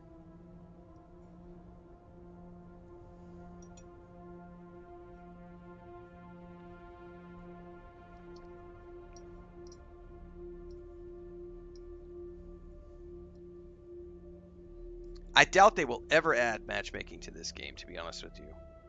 Because I don't think that that's part of the vision of the game, because they want people to be social.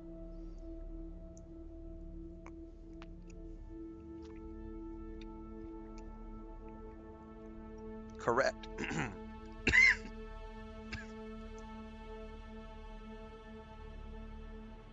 Choking on my food here. There are chat channels, 100%.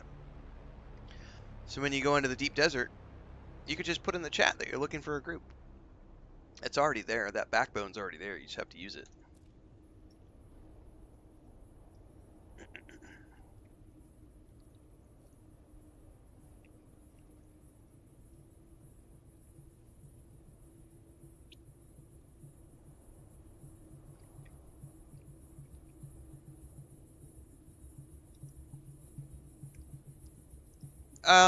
Yeah, Pale Spider. I don't quite do it that way, but that's just a cool thing. Is there's so many different ways to play. Like, what I'll usually do is I log in the morning. I get my water filters going first, and then I drain the water and like make a bunch of. Speaking of which, I need to make my still suit, which means I probably need a boatload more of duraluminum.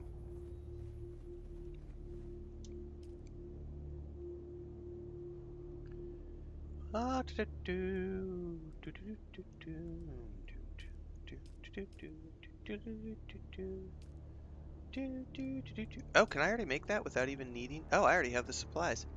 Yay! Well, we're gonna make that still suit right now.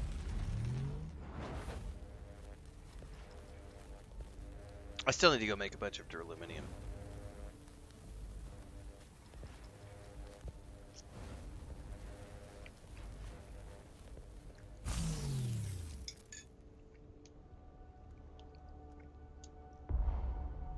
Ah!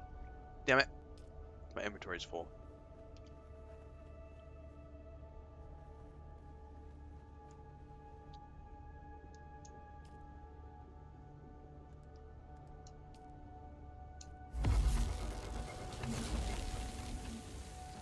It's so dark in here. Alright, let's stash some of this stuff.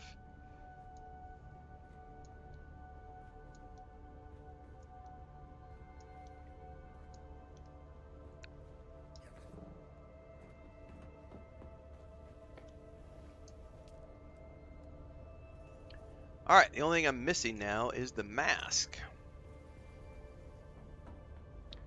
Yes, I hoard everything as well, guys. And I still have, like...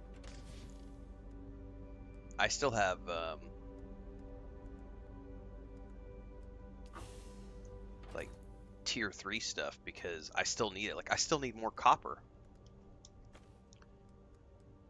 Ooh, that looks hideous. We must customize that.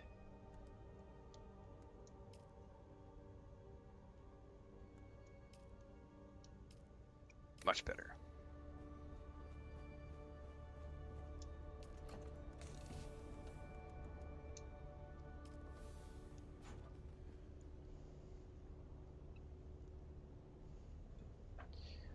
I guarantee you're going to need stuff later too, so never throw things away.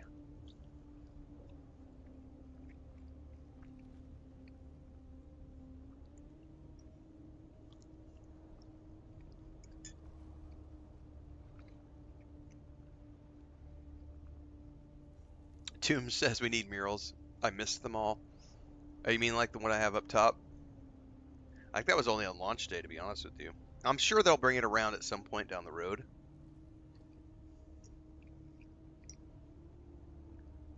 But that was on launch day. It was like play the game with Discord open for 15 minutes and earn a reward.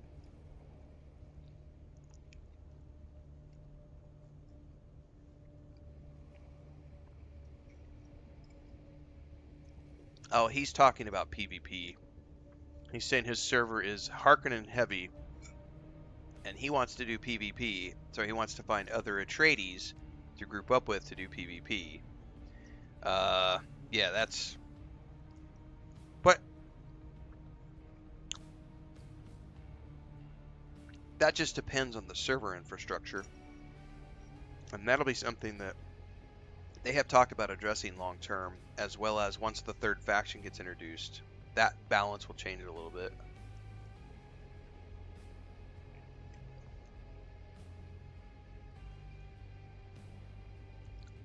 It definitely sounds like you need to be using the Discord then, if you're not finding what you're looking for, Renaissance. I don't know what you mean when you say that you can't join the Discord. Like, that sounds a little sus.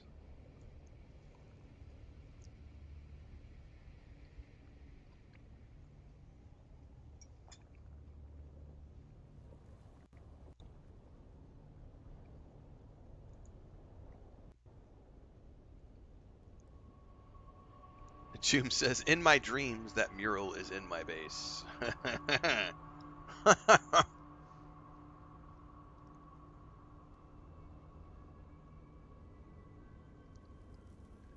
My soul for a mural. I will trade my soul for the mural.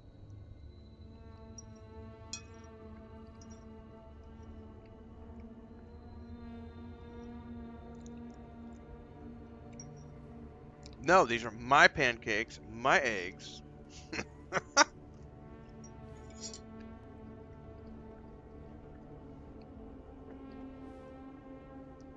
I will lord my wife over everyone and be like, neener, neener, neener. My wife makes me cool breakfasts.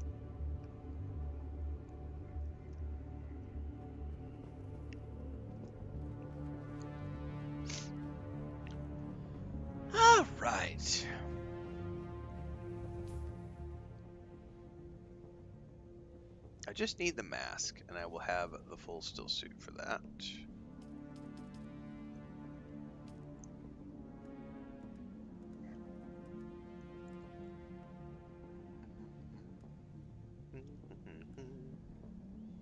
I do get the bonus water retention with the other one, but that's not that big of a deal. I would prefer to have the armor just so that I have like a better all-around set.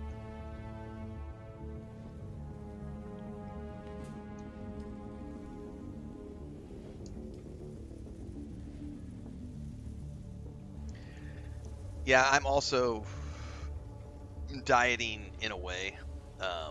I got, so because of the leg injury, I haven't done any jogging for like a year, and I put on almost 30 pounds, which for me, for my frame, 30 pounds is, it all went to the gut. In addition to not doing any cardio for the past 6 months, just because we had 2 cats that passed, and you know, just not feeling very good physically, not feeling really good emotionally.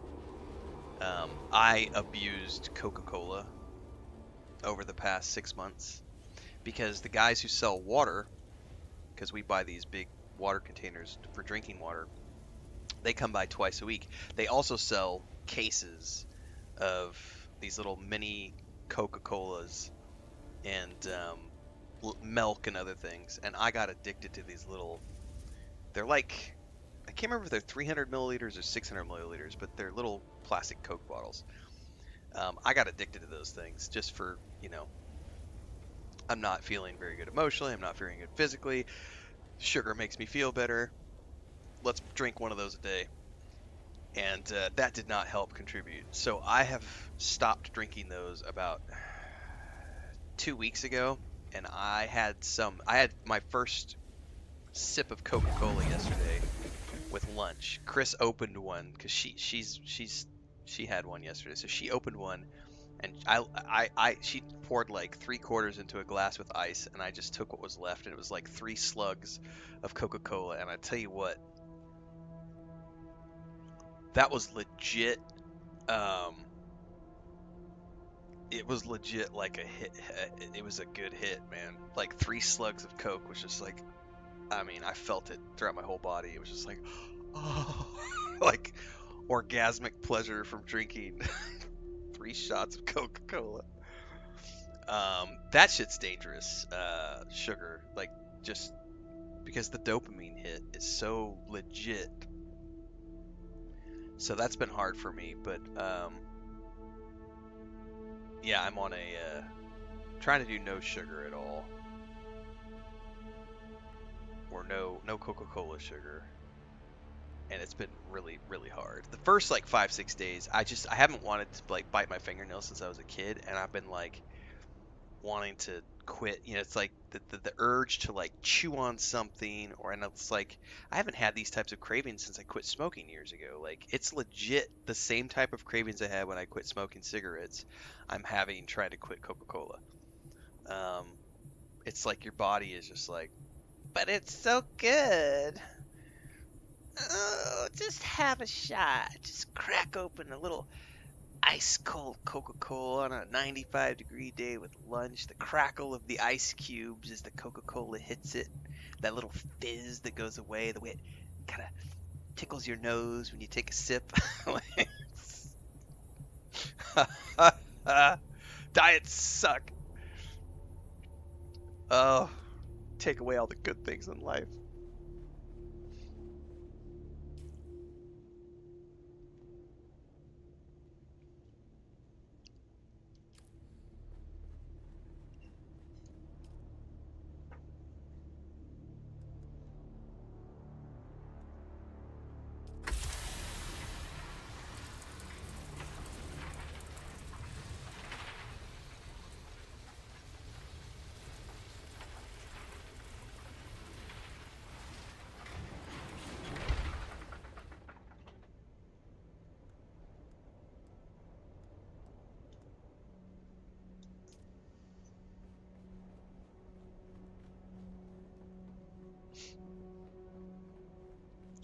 Yeah, the no sugar thing is pretty rough. I know my sister, like every year, she'll do like 30-day no sugar thing.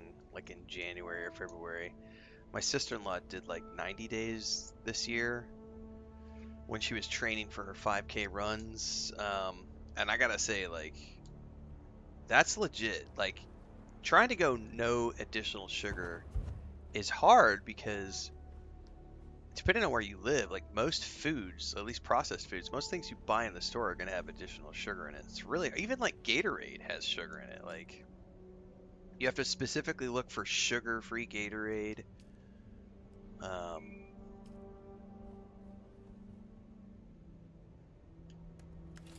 Oh yeah, barbecue sauce with no sugar would be ass. Othimai, for sure. I wouldn't want to have barbecue sauce with no sugar. Blech.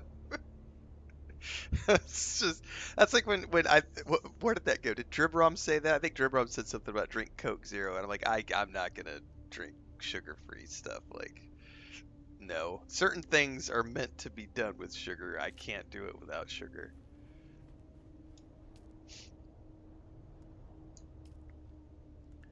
Alright, I definitely have enough aluminium to make this large water cistern, but the problem is I'm out of water right now, so I think we're good on that front. I don't need my probe launcher at the moment. We can go stash that back up in the thopter. Oh, I went the wrong way.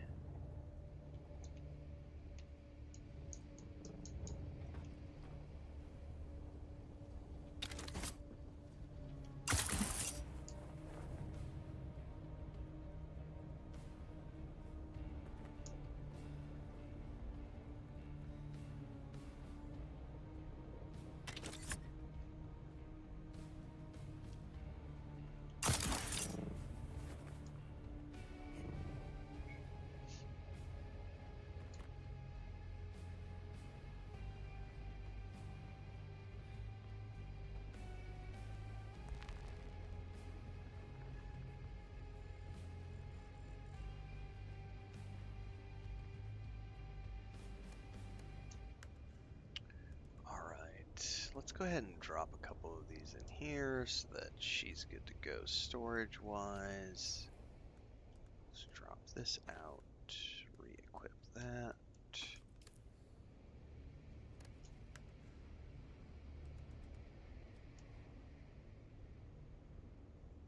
There you go, Renaissance Man. Have fun.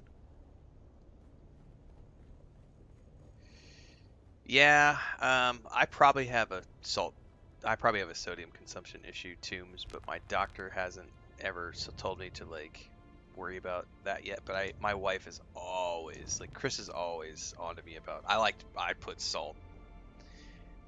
Yeah, I definitely like salt.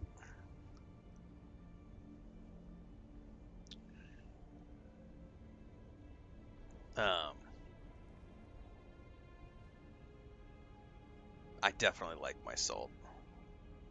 That's one thing I don't know that I could ever completely cut out.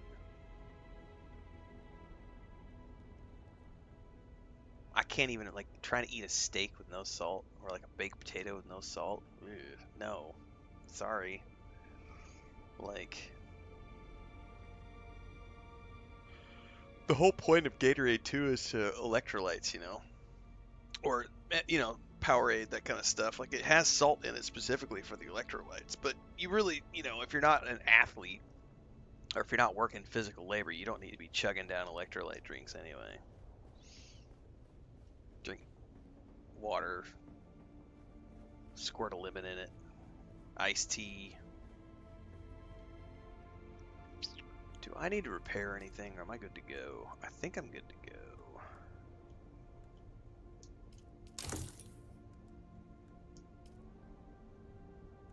Oh, I can actually repair my rapier because I have a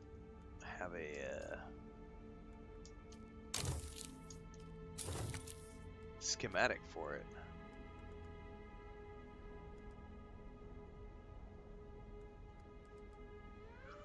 Okay. I am gonna have to start thinking about making a new shield though, because that paranoid shield is getting kind of low.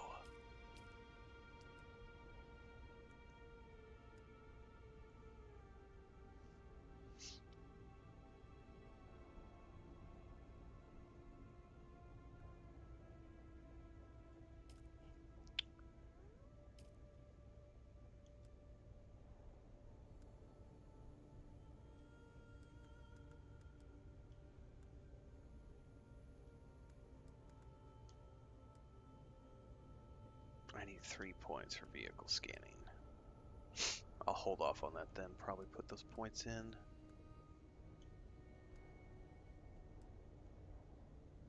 What does this do? Through filtering density. How does that work though? You've learned to recognize the density of a spice bed from surveys. I don't know. It sounds cool. Let's take it. Maybe I'll use it at some point. That's right. Get it done, Tombs.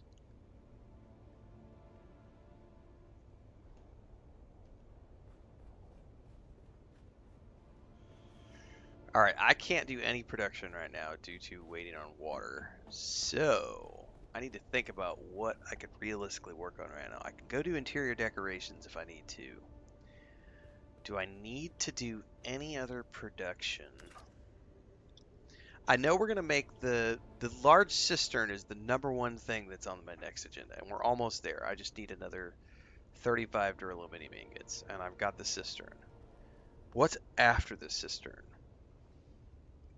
I know there's something in here I think I needed industrial pumps for. I think it was this thing right here. Nope, I've got everything I need for that.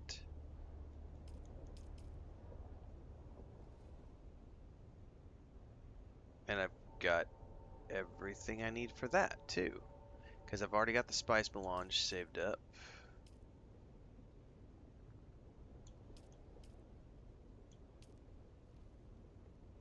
That's just more duralumin. I've got the spice melange for that. Oh, I probably am going to need more calibrated servox though, because that needed 50 to do that, and then this needed... Yeah, I'm going to need to go farm calibrated servox. Why don't we do that? We can go farm those right now. Those were down in like some of these camps, bro. Like, I don't remember where, but like, totally. Some of these camps had like calibrated servox, dude. Yeah, like these ones, bro. Sweet. Oh, dude. Let's go get some calibrated servox, man. Go south, man. Get some servox.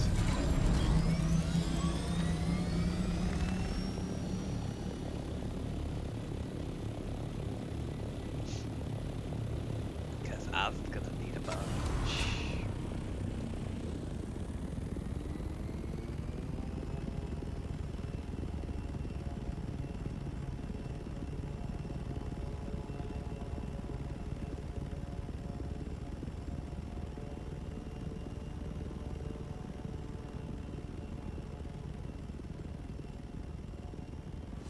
Hey there, bros. Like, anybody got any servox for me? Cause like, yeah, man, totally need them. Hey there, little bros.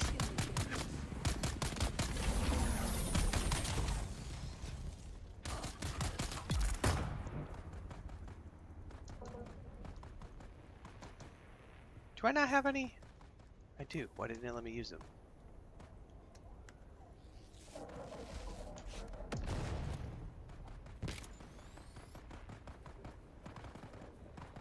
Oh, base building is awesome, Slacker. I'm a huge fan of base building in this game. That does not have any servox, but I will take the Solari. I think we have to do the ones that are in the base, if I remember correctly.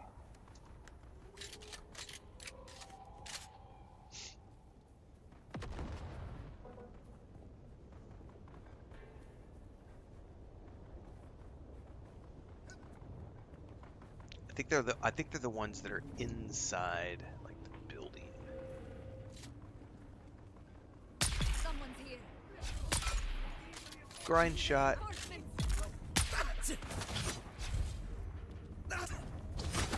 Oh, ow, ow, ow! I'm stuck.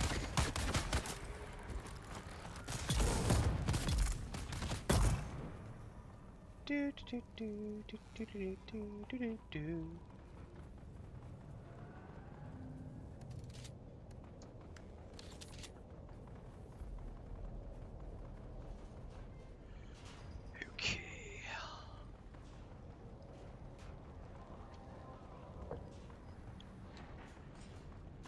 Oh, I would definitely take that. No, I said take it. Go take it. You take that small fuel cell. You're gonna take it. You're gonna like it. You're gonna go stick it in a vehicle and it's gonna feel good. I see some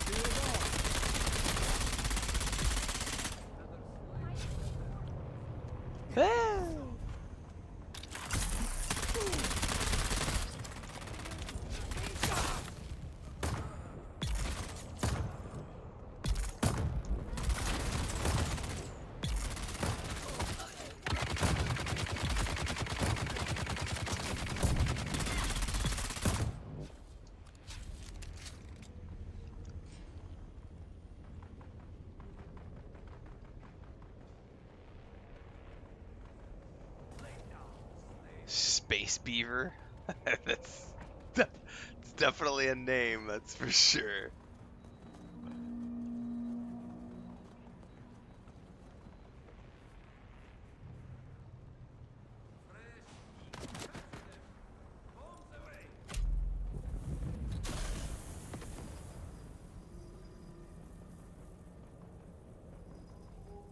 Ah, here's one. Oh. There we go.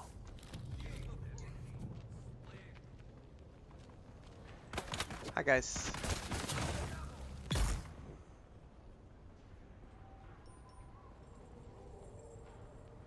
Yeah, all the chests are up here.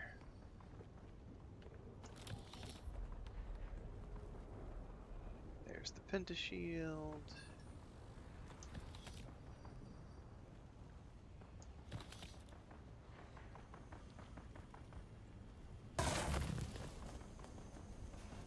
No? Where's the pentashield thingy? I guess there's not one in here?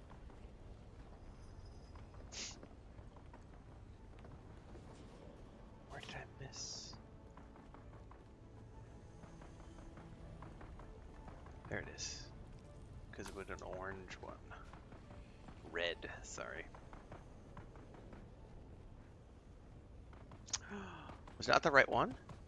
Oh, it was. That was weird. It's still red around the edges.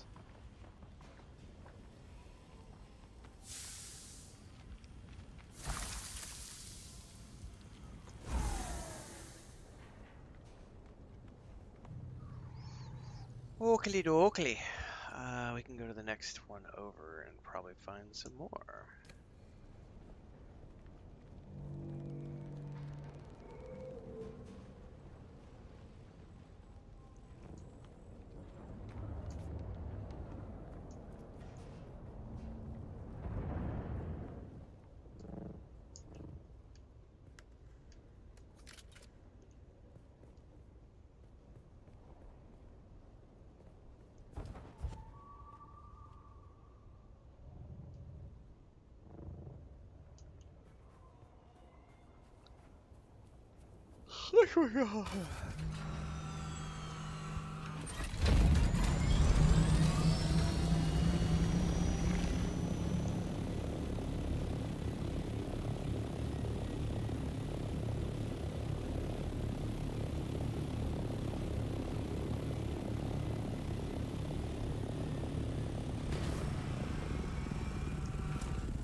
Oh, did I not get you?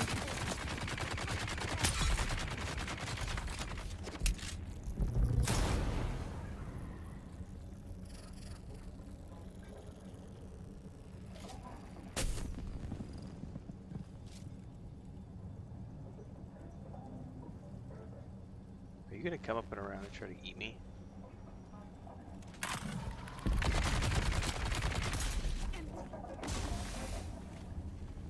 Ba-ba-ba-ba-doo-ba-boo.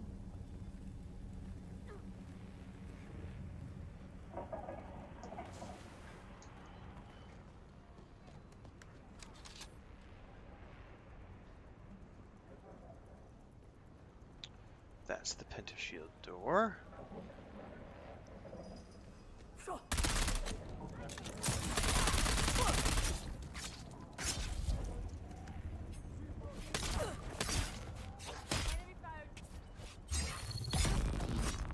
Bitches.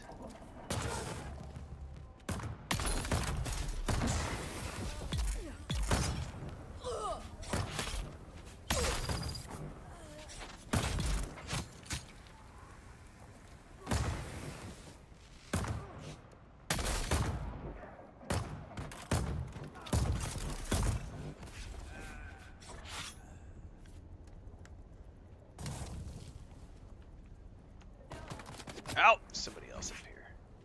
Attack together. Come on, biatch.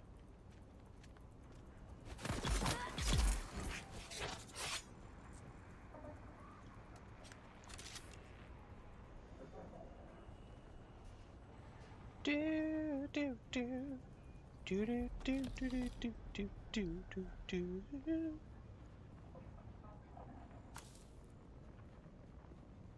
That is my cutie little. Okay.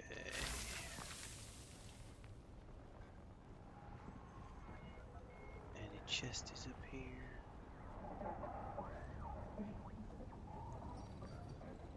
Well, I don't say nothing.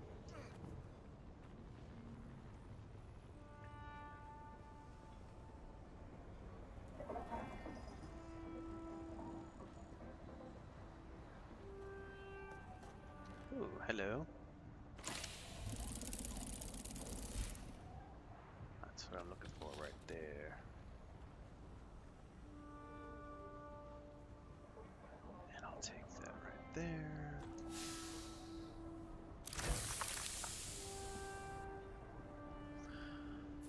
Okay, where's next?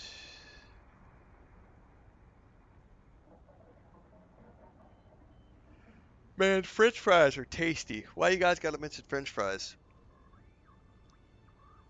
Oh, I missed that. Space Beaver gifted a sub about 9 minutes ago. Thank you for that, Space Beaver. That's why you guys were saying something about Space Beaver is a really cool name. I didn't even see that. I thought somebody was just making up the Space Beaver name.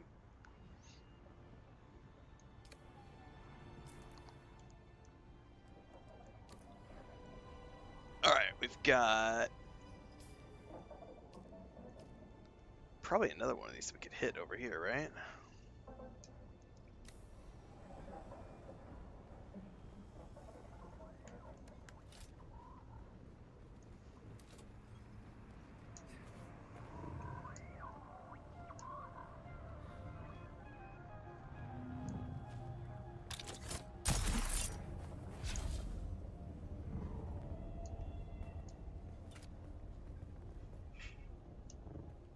Oh, I forgot to take my plate back to the kitchen. I should probably do that here in a second.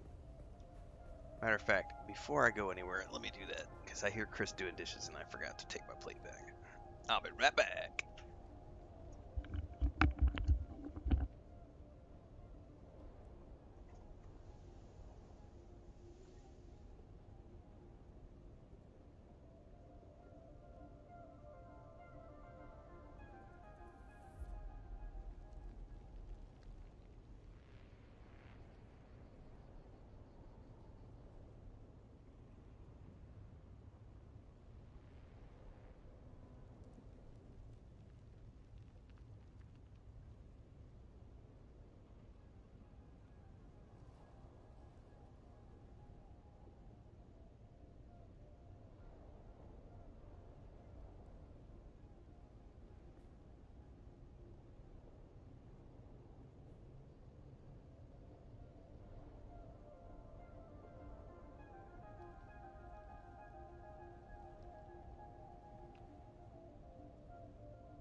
Yeah, tombs. So when I paid my first round of taxes and saw that it was going to be 28,000 every 2 weeks, I immediately said, "Stop!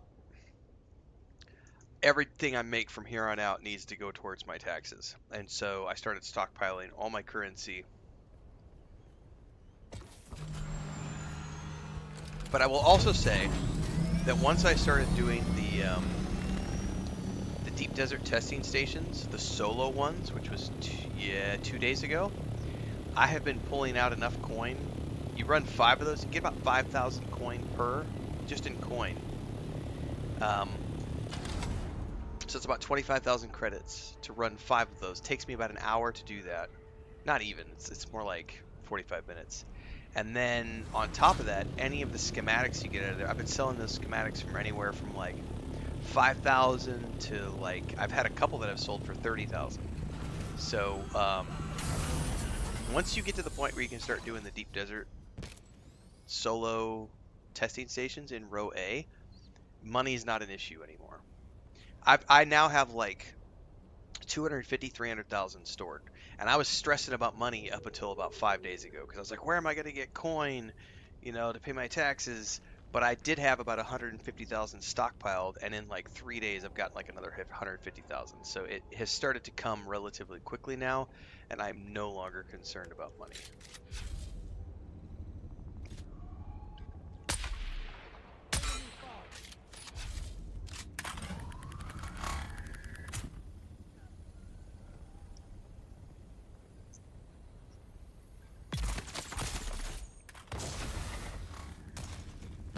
Plus, yeah, like they said, you can still sell things to like the vendor for a few thousand credits. So,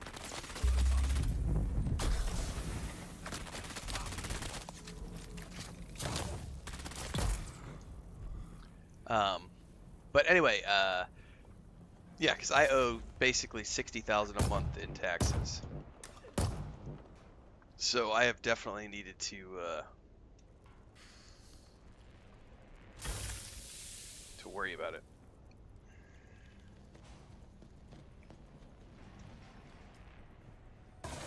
But I'm no longer stressing about it because I do now have enough that it's coming in relatively quickly.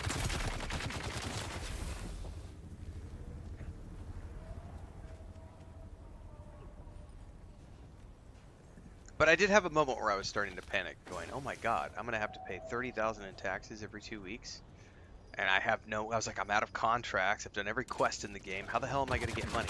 Oh, it's just Imperial testing stations. That's literally what it is. And then once you get beyond Imperial testing stations, it's running the deep desert Landsrad stuff, because not even the deep desert, but just doing Landsrad opportunities, because those get you at the lowest tier. You get 10,000 for every Landsrad thing that you do. So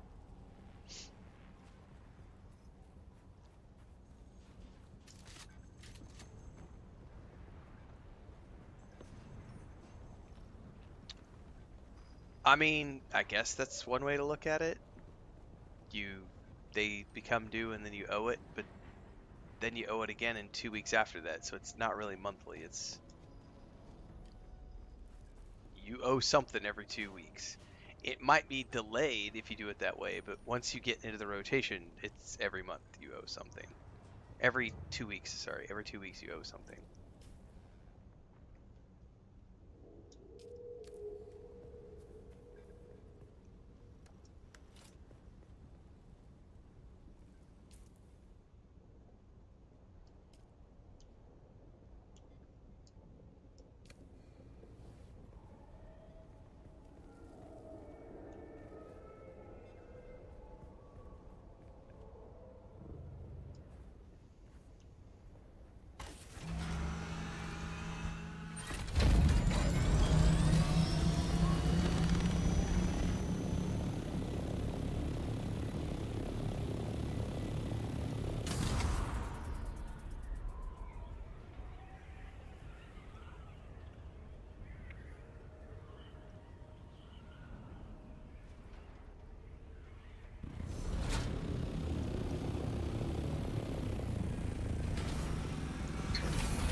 That may be a suit of armor hanging on the wall.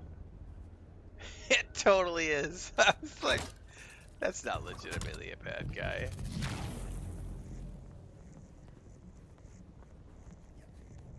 The house gets taken away from you, so you can lose your house.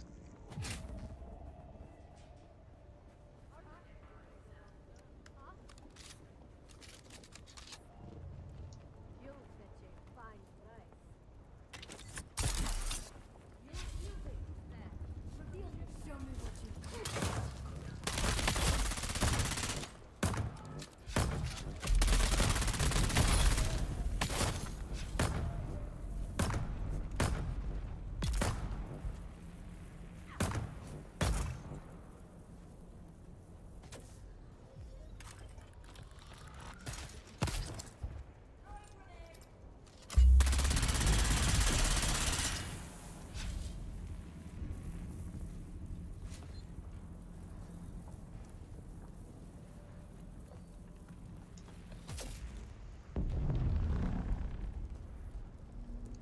Spice blow.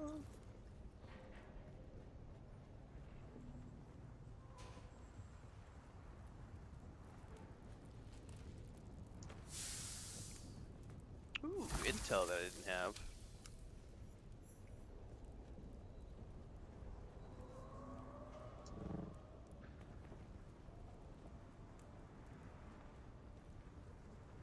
I doubt there's anything else here. See, that's getting into carbide scraps, which I don't need. I don't need ray amplifiers. I'm thinking that's it. I mean, do I need any more?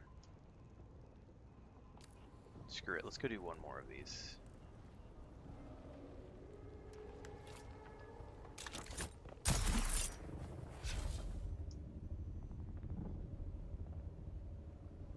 Who's there? Who's Shields that? up! Shields up! Who are you?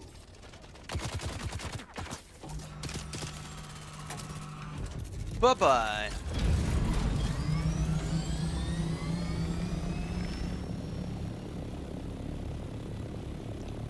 I don't like pistols. I have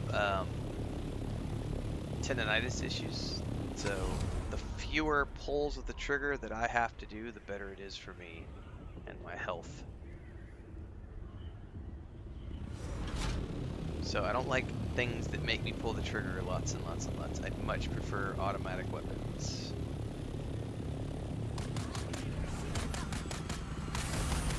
Shields on! Let's go!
This ought to get me really close to all the Servox that I need.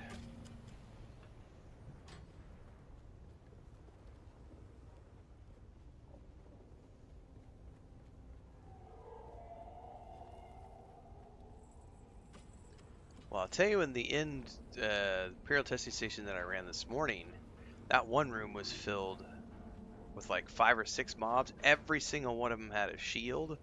There was like 2 heavies and 3 or 4 that just chased around the room after you.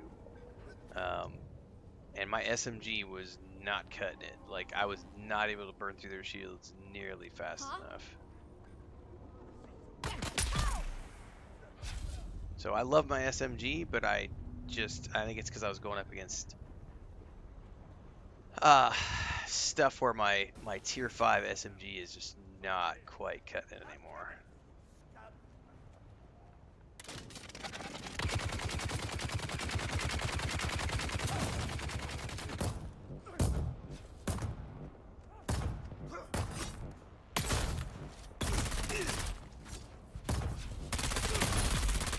Now against these guys, no problems.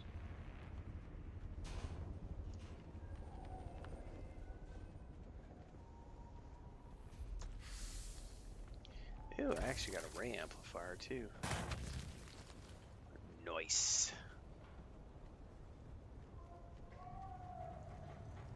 Right, let's go up the stairs and see what we can see.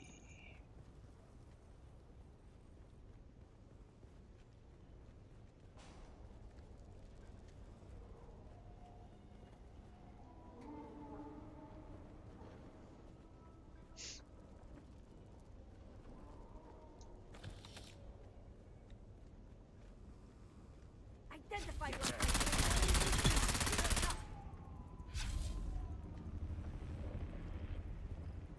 We've got incoming.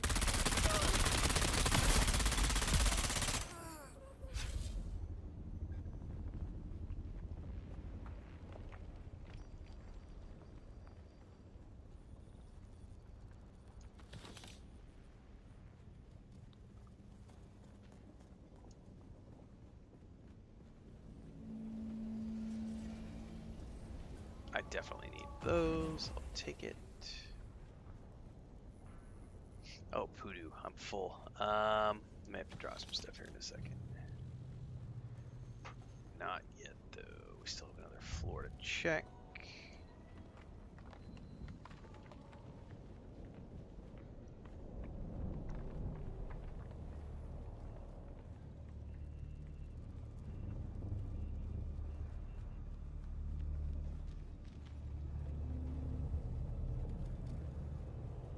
No?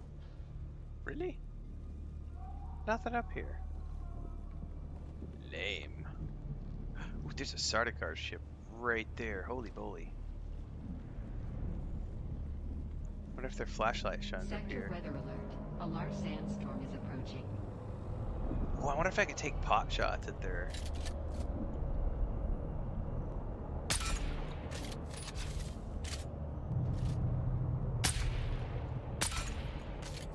Doesn't do anything. I wonder if I could jump on it. Well, that's an experiment for another day. Oh, there was a chest. Get the chest and get inside. We're about to get hit with a sandstorm. Ah!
Ho ho ho.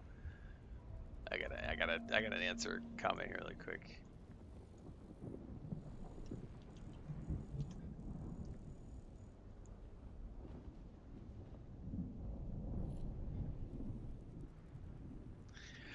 So you know we had that at the end of yesterday's stream. Well, the end of yesterday's Dune Awakening stream, we had that guy who asked the question about, can you start streaming late in life and use that to fund your retirement? And that ended up into a 40-minute discussion, which got clipped out for a YouTube video. And we just have a really ignorant comment over that by Scottish United fan who says, if you're streaming for money, then you're already streaming from the wrong reasons. No. I would never stream games if it weren't for money. There is no reason for me to stream my gameplay other than to make a living at this. Why would I, if I was just streaming for my own personal enjoyment and not interested in the money, then I do that in private, like 99% of gamers do. You play in the privacy of your home. You play for fun, as a hobby, as a diversion, as something to relax from your day job. The whole point of streaming publicly is to earn money from doing it. That is one of the most ignorant statements. If you're streaming for money, then you're streaming for the wrong reasons. No. The whole point of streaming publicly is to earn money from it. Otherwise, there's no point to do it. Some people... It's the business, guys. It's not rocket science. This is a legitimate job in the 21st century. It is an entertainment sector job. It's kind of like being a radio DJ back in the 90s. You're a purveyor of entertainment for people.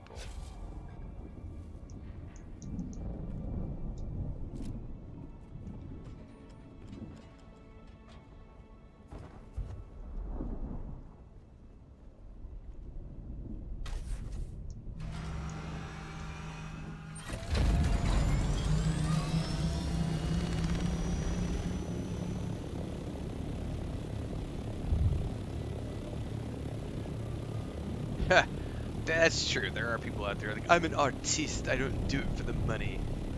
Yeah, that's why you're broke.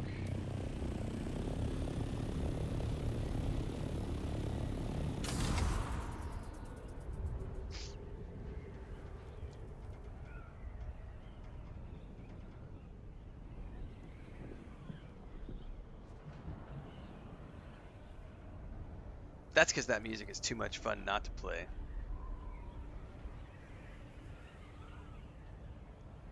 We gotta have some tunes to go along with the banning of people. It's no fun to just ban them in secret. Like, we gotta make some big deal out of it.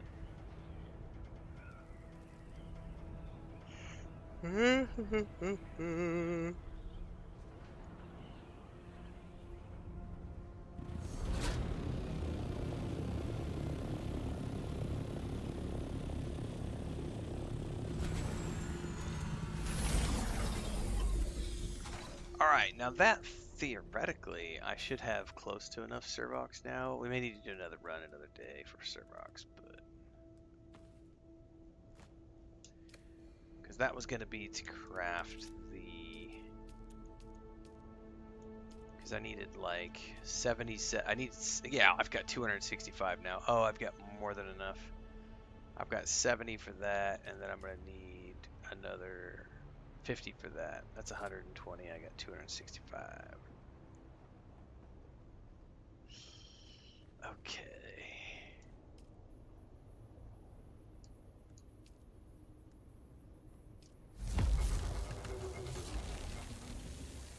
How close are we to making this storage? Oh no, we don't have it. We're not gonna be able to get there. It's not gonna get me enough. I'm still gonna be like 20 short, which is still just waiting on water production.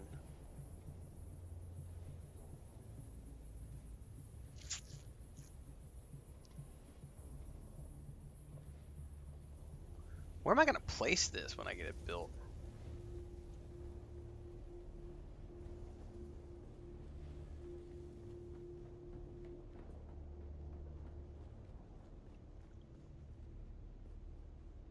Probably right here in the corner.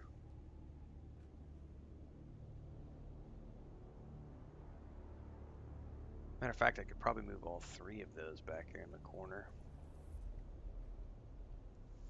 I kind of like having one of those right here, though. So that when I hop off the ornithopter, I have somewhere to drink. But we have the one up top that I can just go drink from. I don't know. Alright. I'm gonna wrap here, guys. We're good. We got a good 4-hour session in this morning. That's enough. I did everything I wanted to do. I surveyed the first 2 rows. I did a run of all the Imperial testing stations. We built nothing today, but we are almost close to building that large cistern. I'm gonna go take a nap and do some other stuff, and then I'll be back in a few hours with Death Stranding 2. What time is it right now? Like 9 o'clock? I should be back in about 3 hours. Maybe sooner, maybe later, but about 3 hours from now I should be back with Death Stranding 2. But I'm really tired, so I'm gonna go get some shut-eye. And Chris is gonna go run errands. I gotta do a review of The Postman because I watched it last night just to fuck with Hector. Because he loves that movie so much. But we did watch that last night. That was our movie night last night. It was that or Red Planet. I asked Chris which would you prefer, and she was like, "Let's watch The Postman." So we watched The Postman last night. I doubt she's gonna enjoy Red Planet because it's not the best sci-fi movie anyway. But I was we talked about that a while back when Val Kilmer passed. I was like, I need to go rewatch Red Planet because I hadn't seen it since it came out in theaters, and so I just never got around to watching it after Val Kilmer passed. So I'm going to watch that this week and get a review of that as well, just for funsies. All right, folks. We had a bunch of new people joined YouTube today. Don't forget to check out the channel member section for the channel member videos and all the resubs over on Twitch. We had some gifted subs today on Twitch. Thanks everybody for the support. I appreciate it. I'll catch you guys in a few hours for the Death Stranding 2. And until then, stay safe. And if you missed any of the stuff that happened earlier in the stream, don't worry. I'll be clipping videos out and publishing them on YouTube over the next little bit in between now and then. See ya.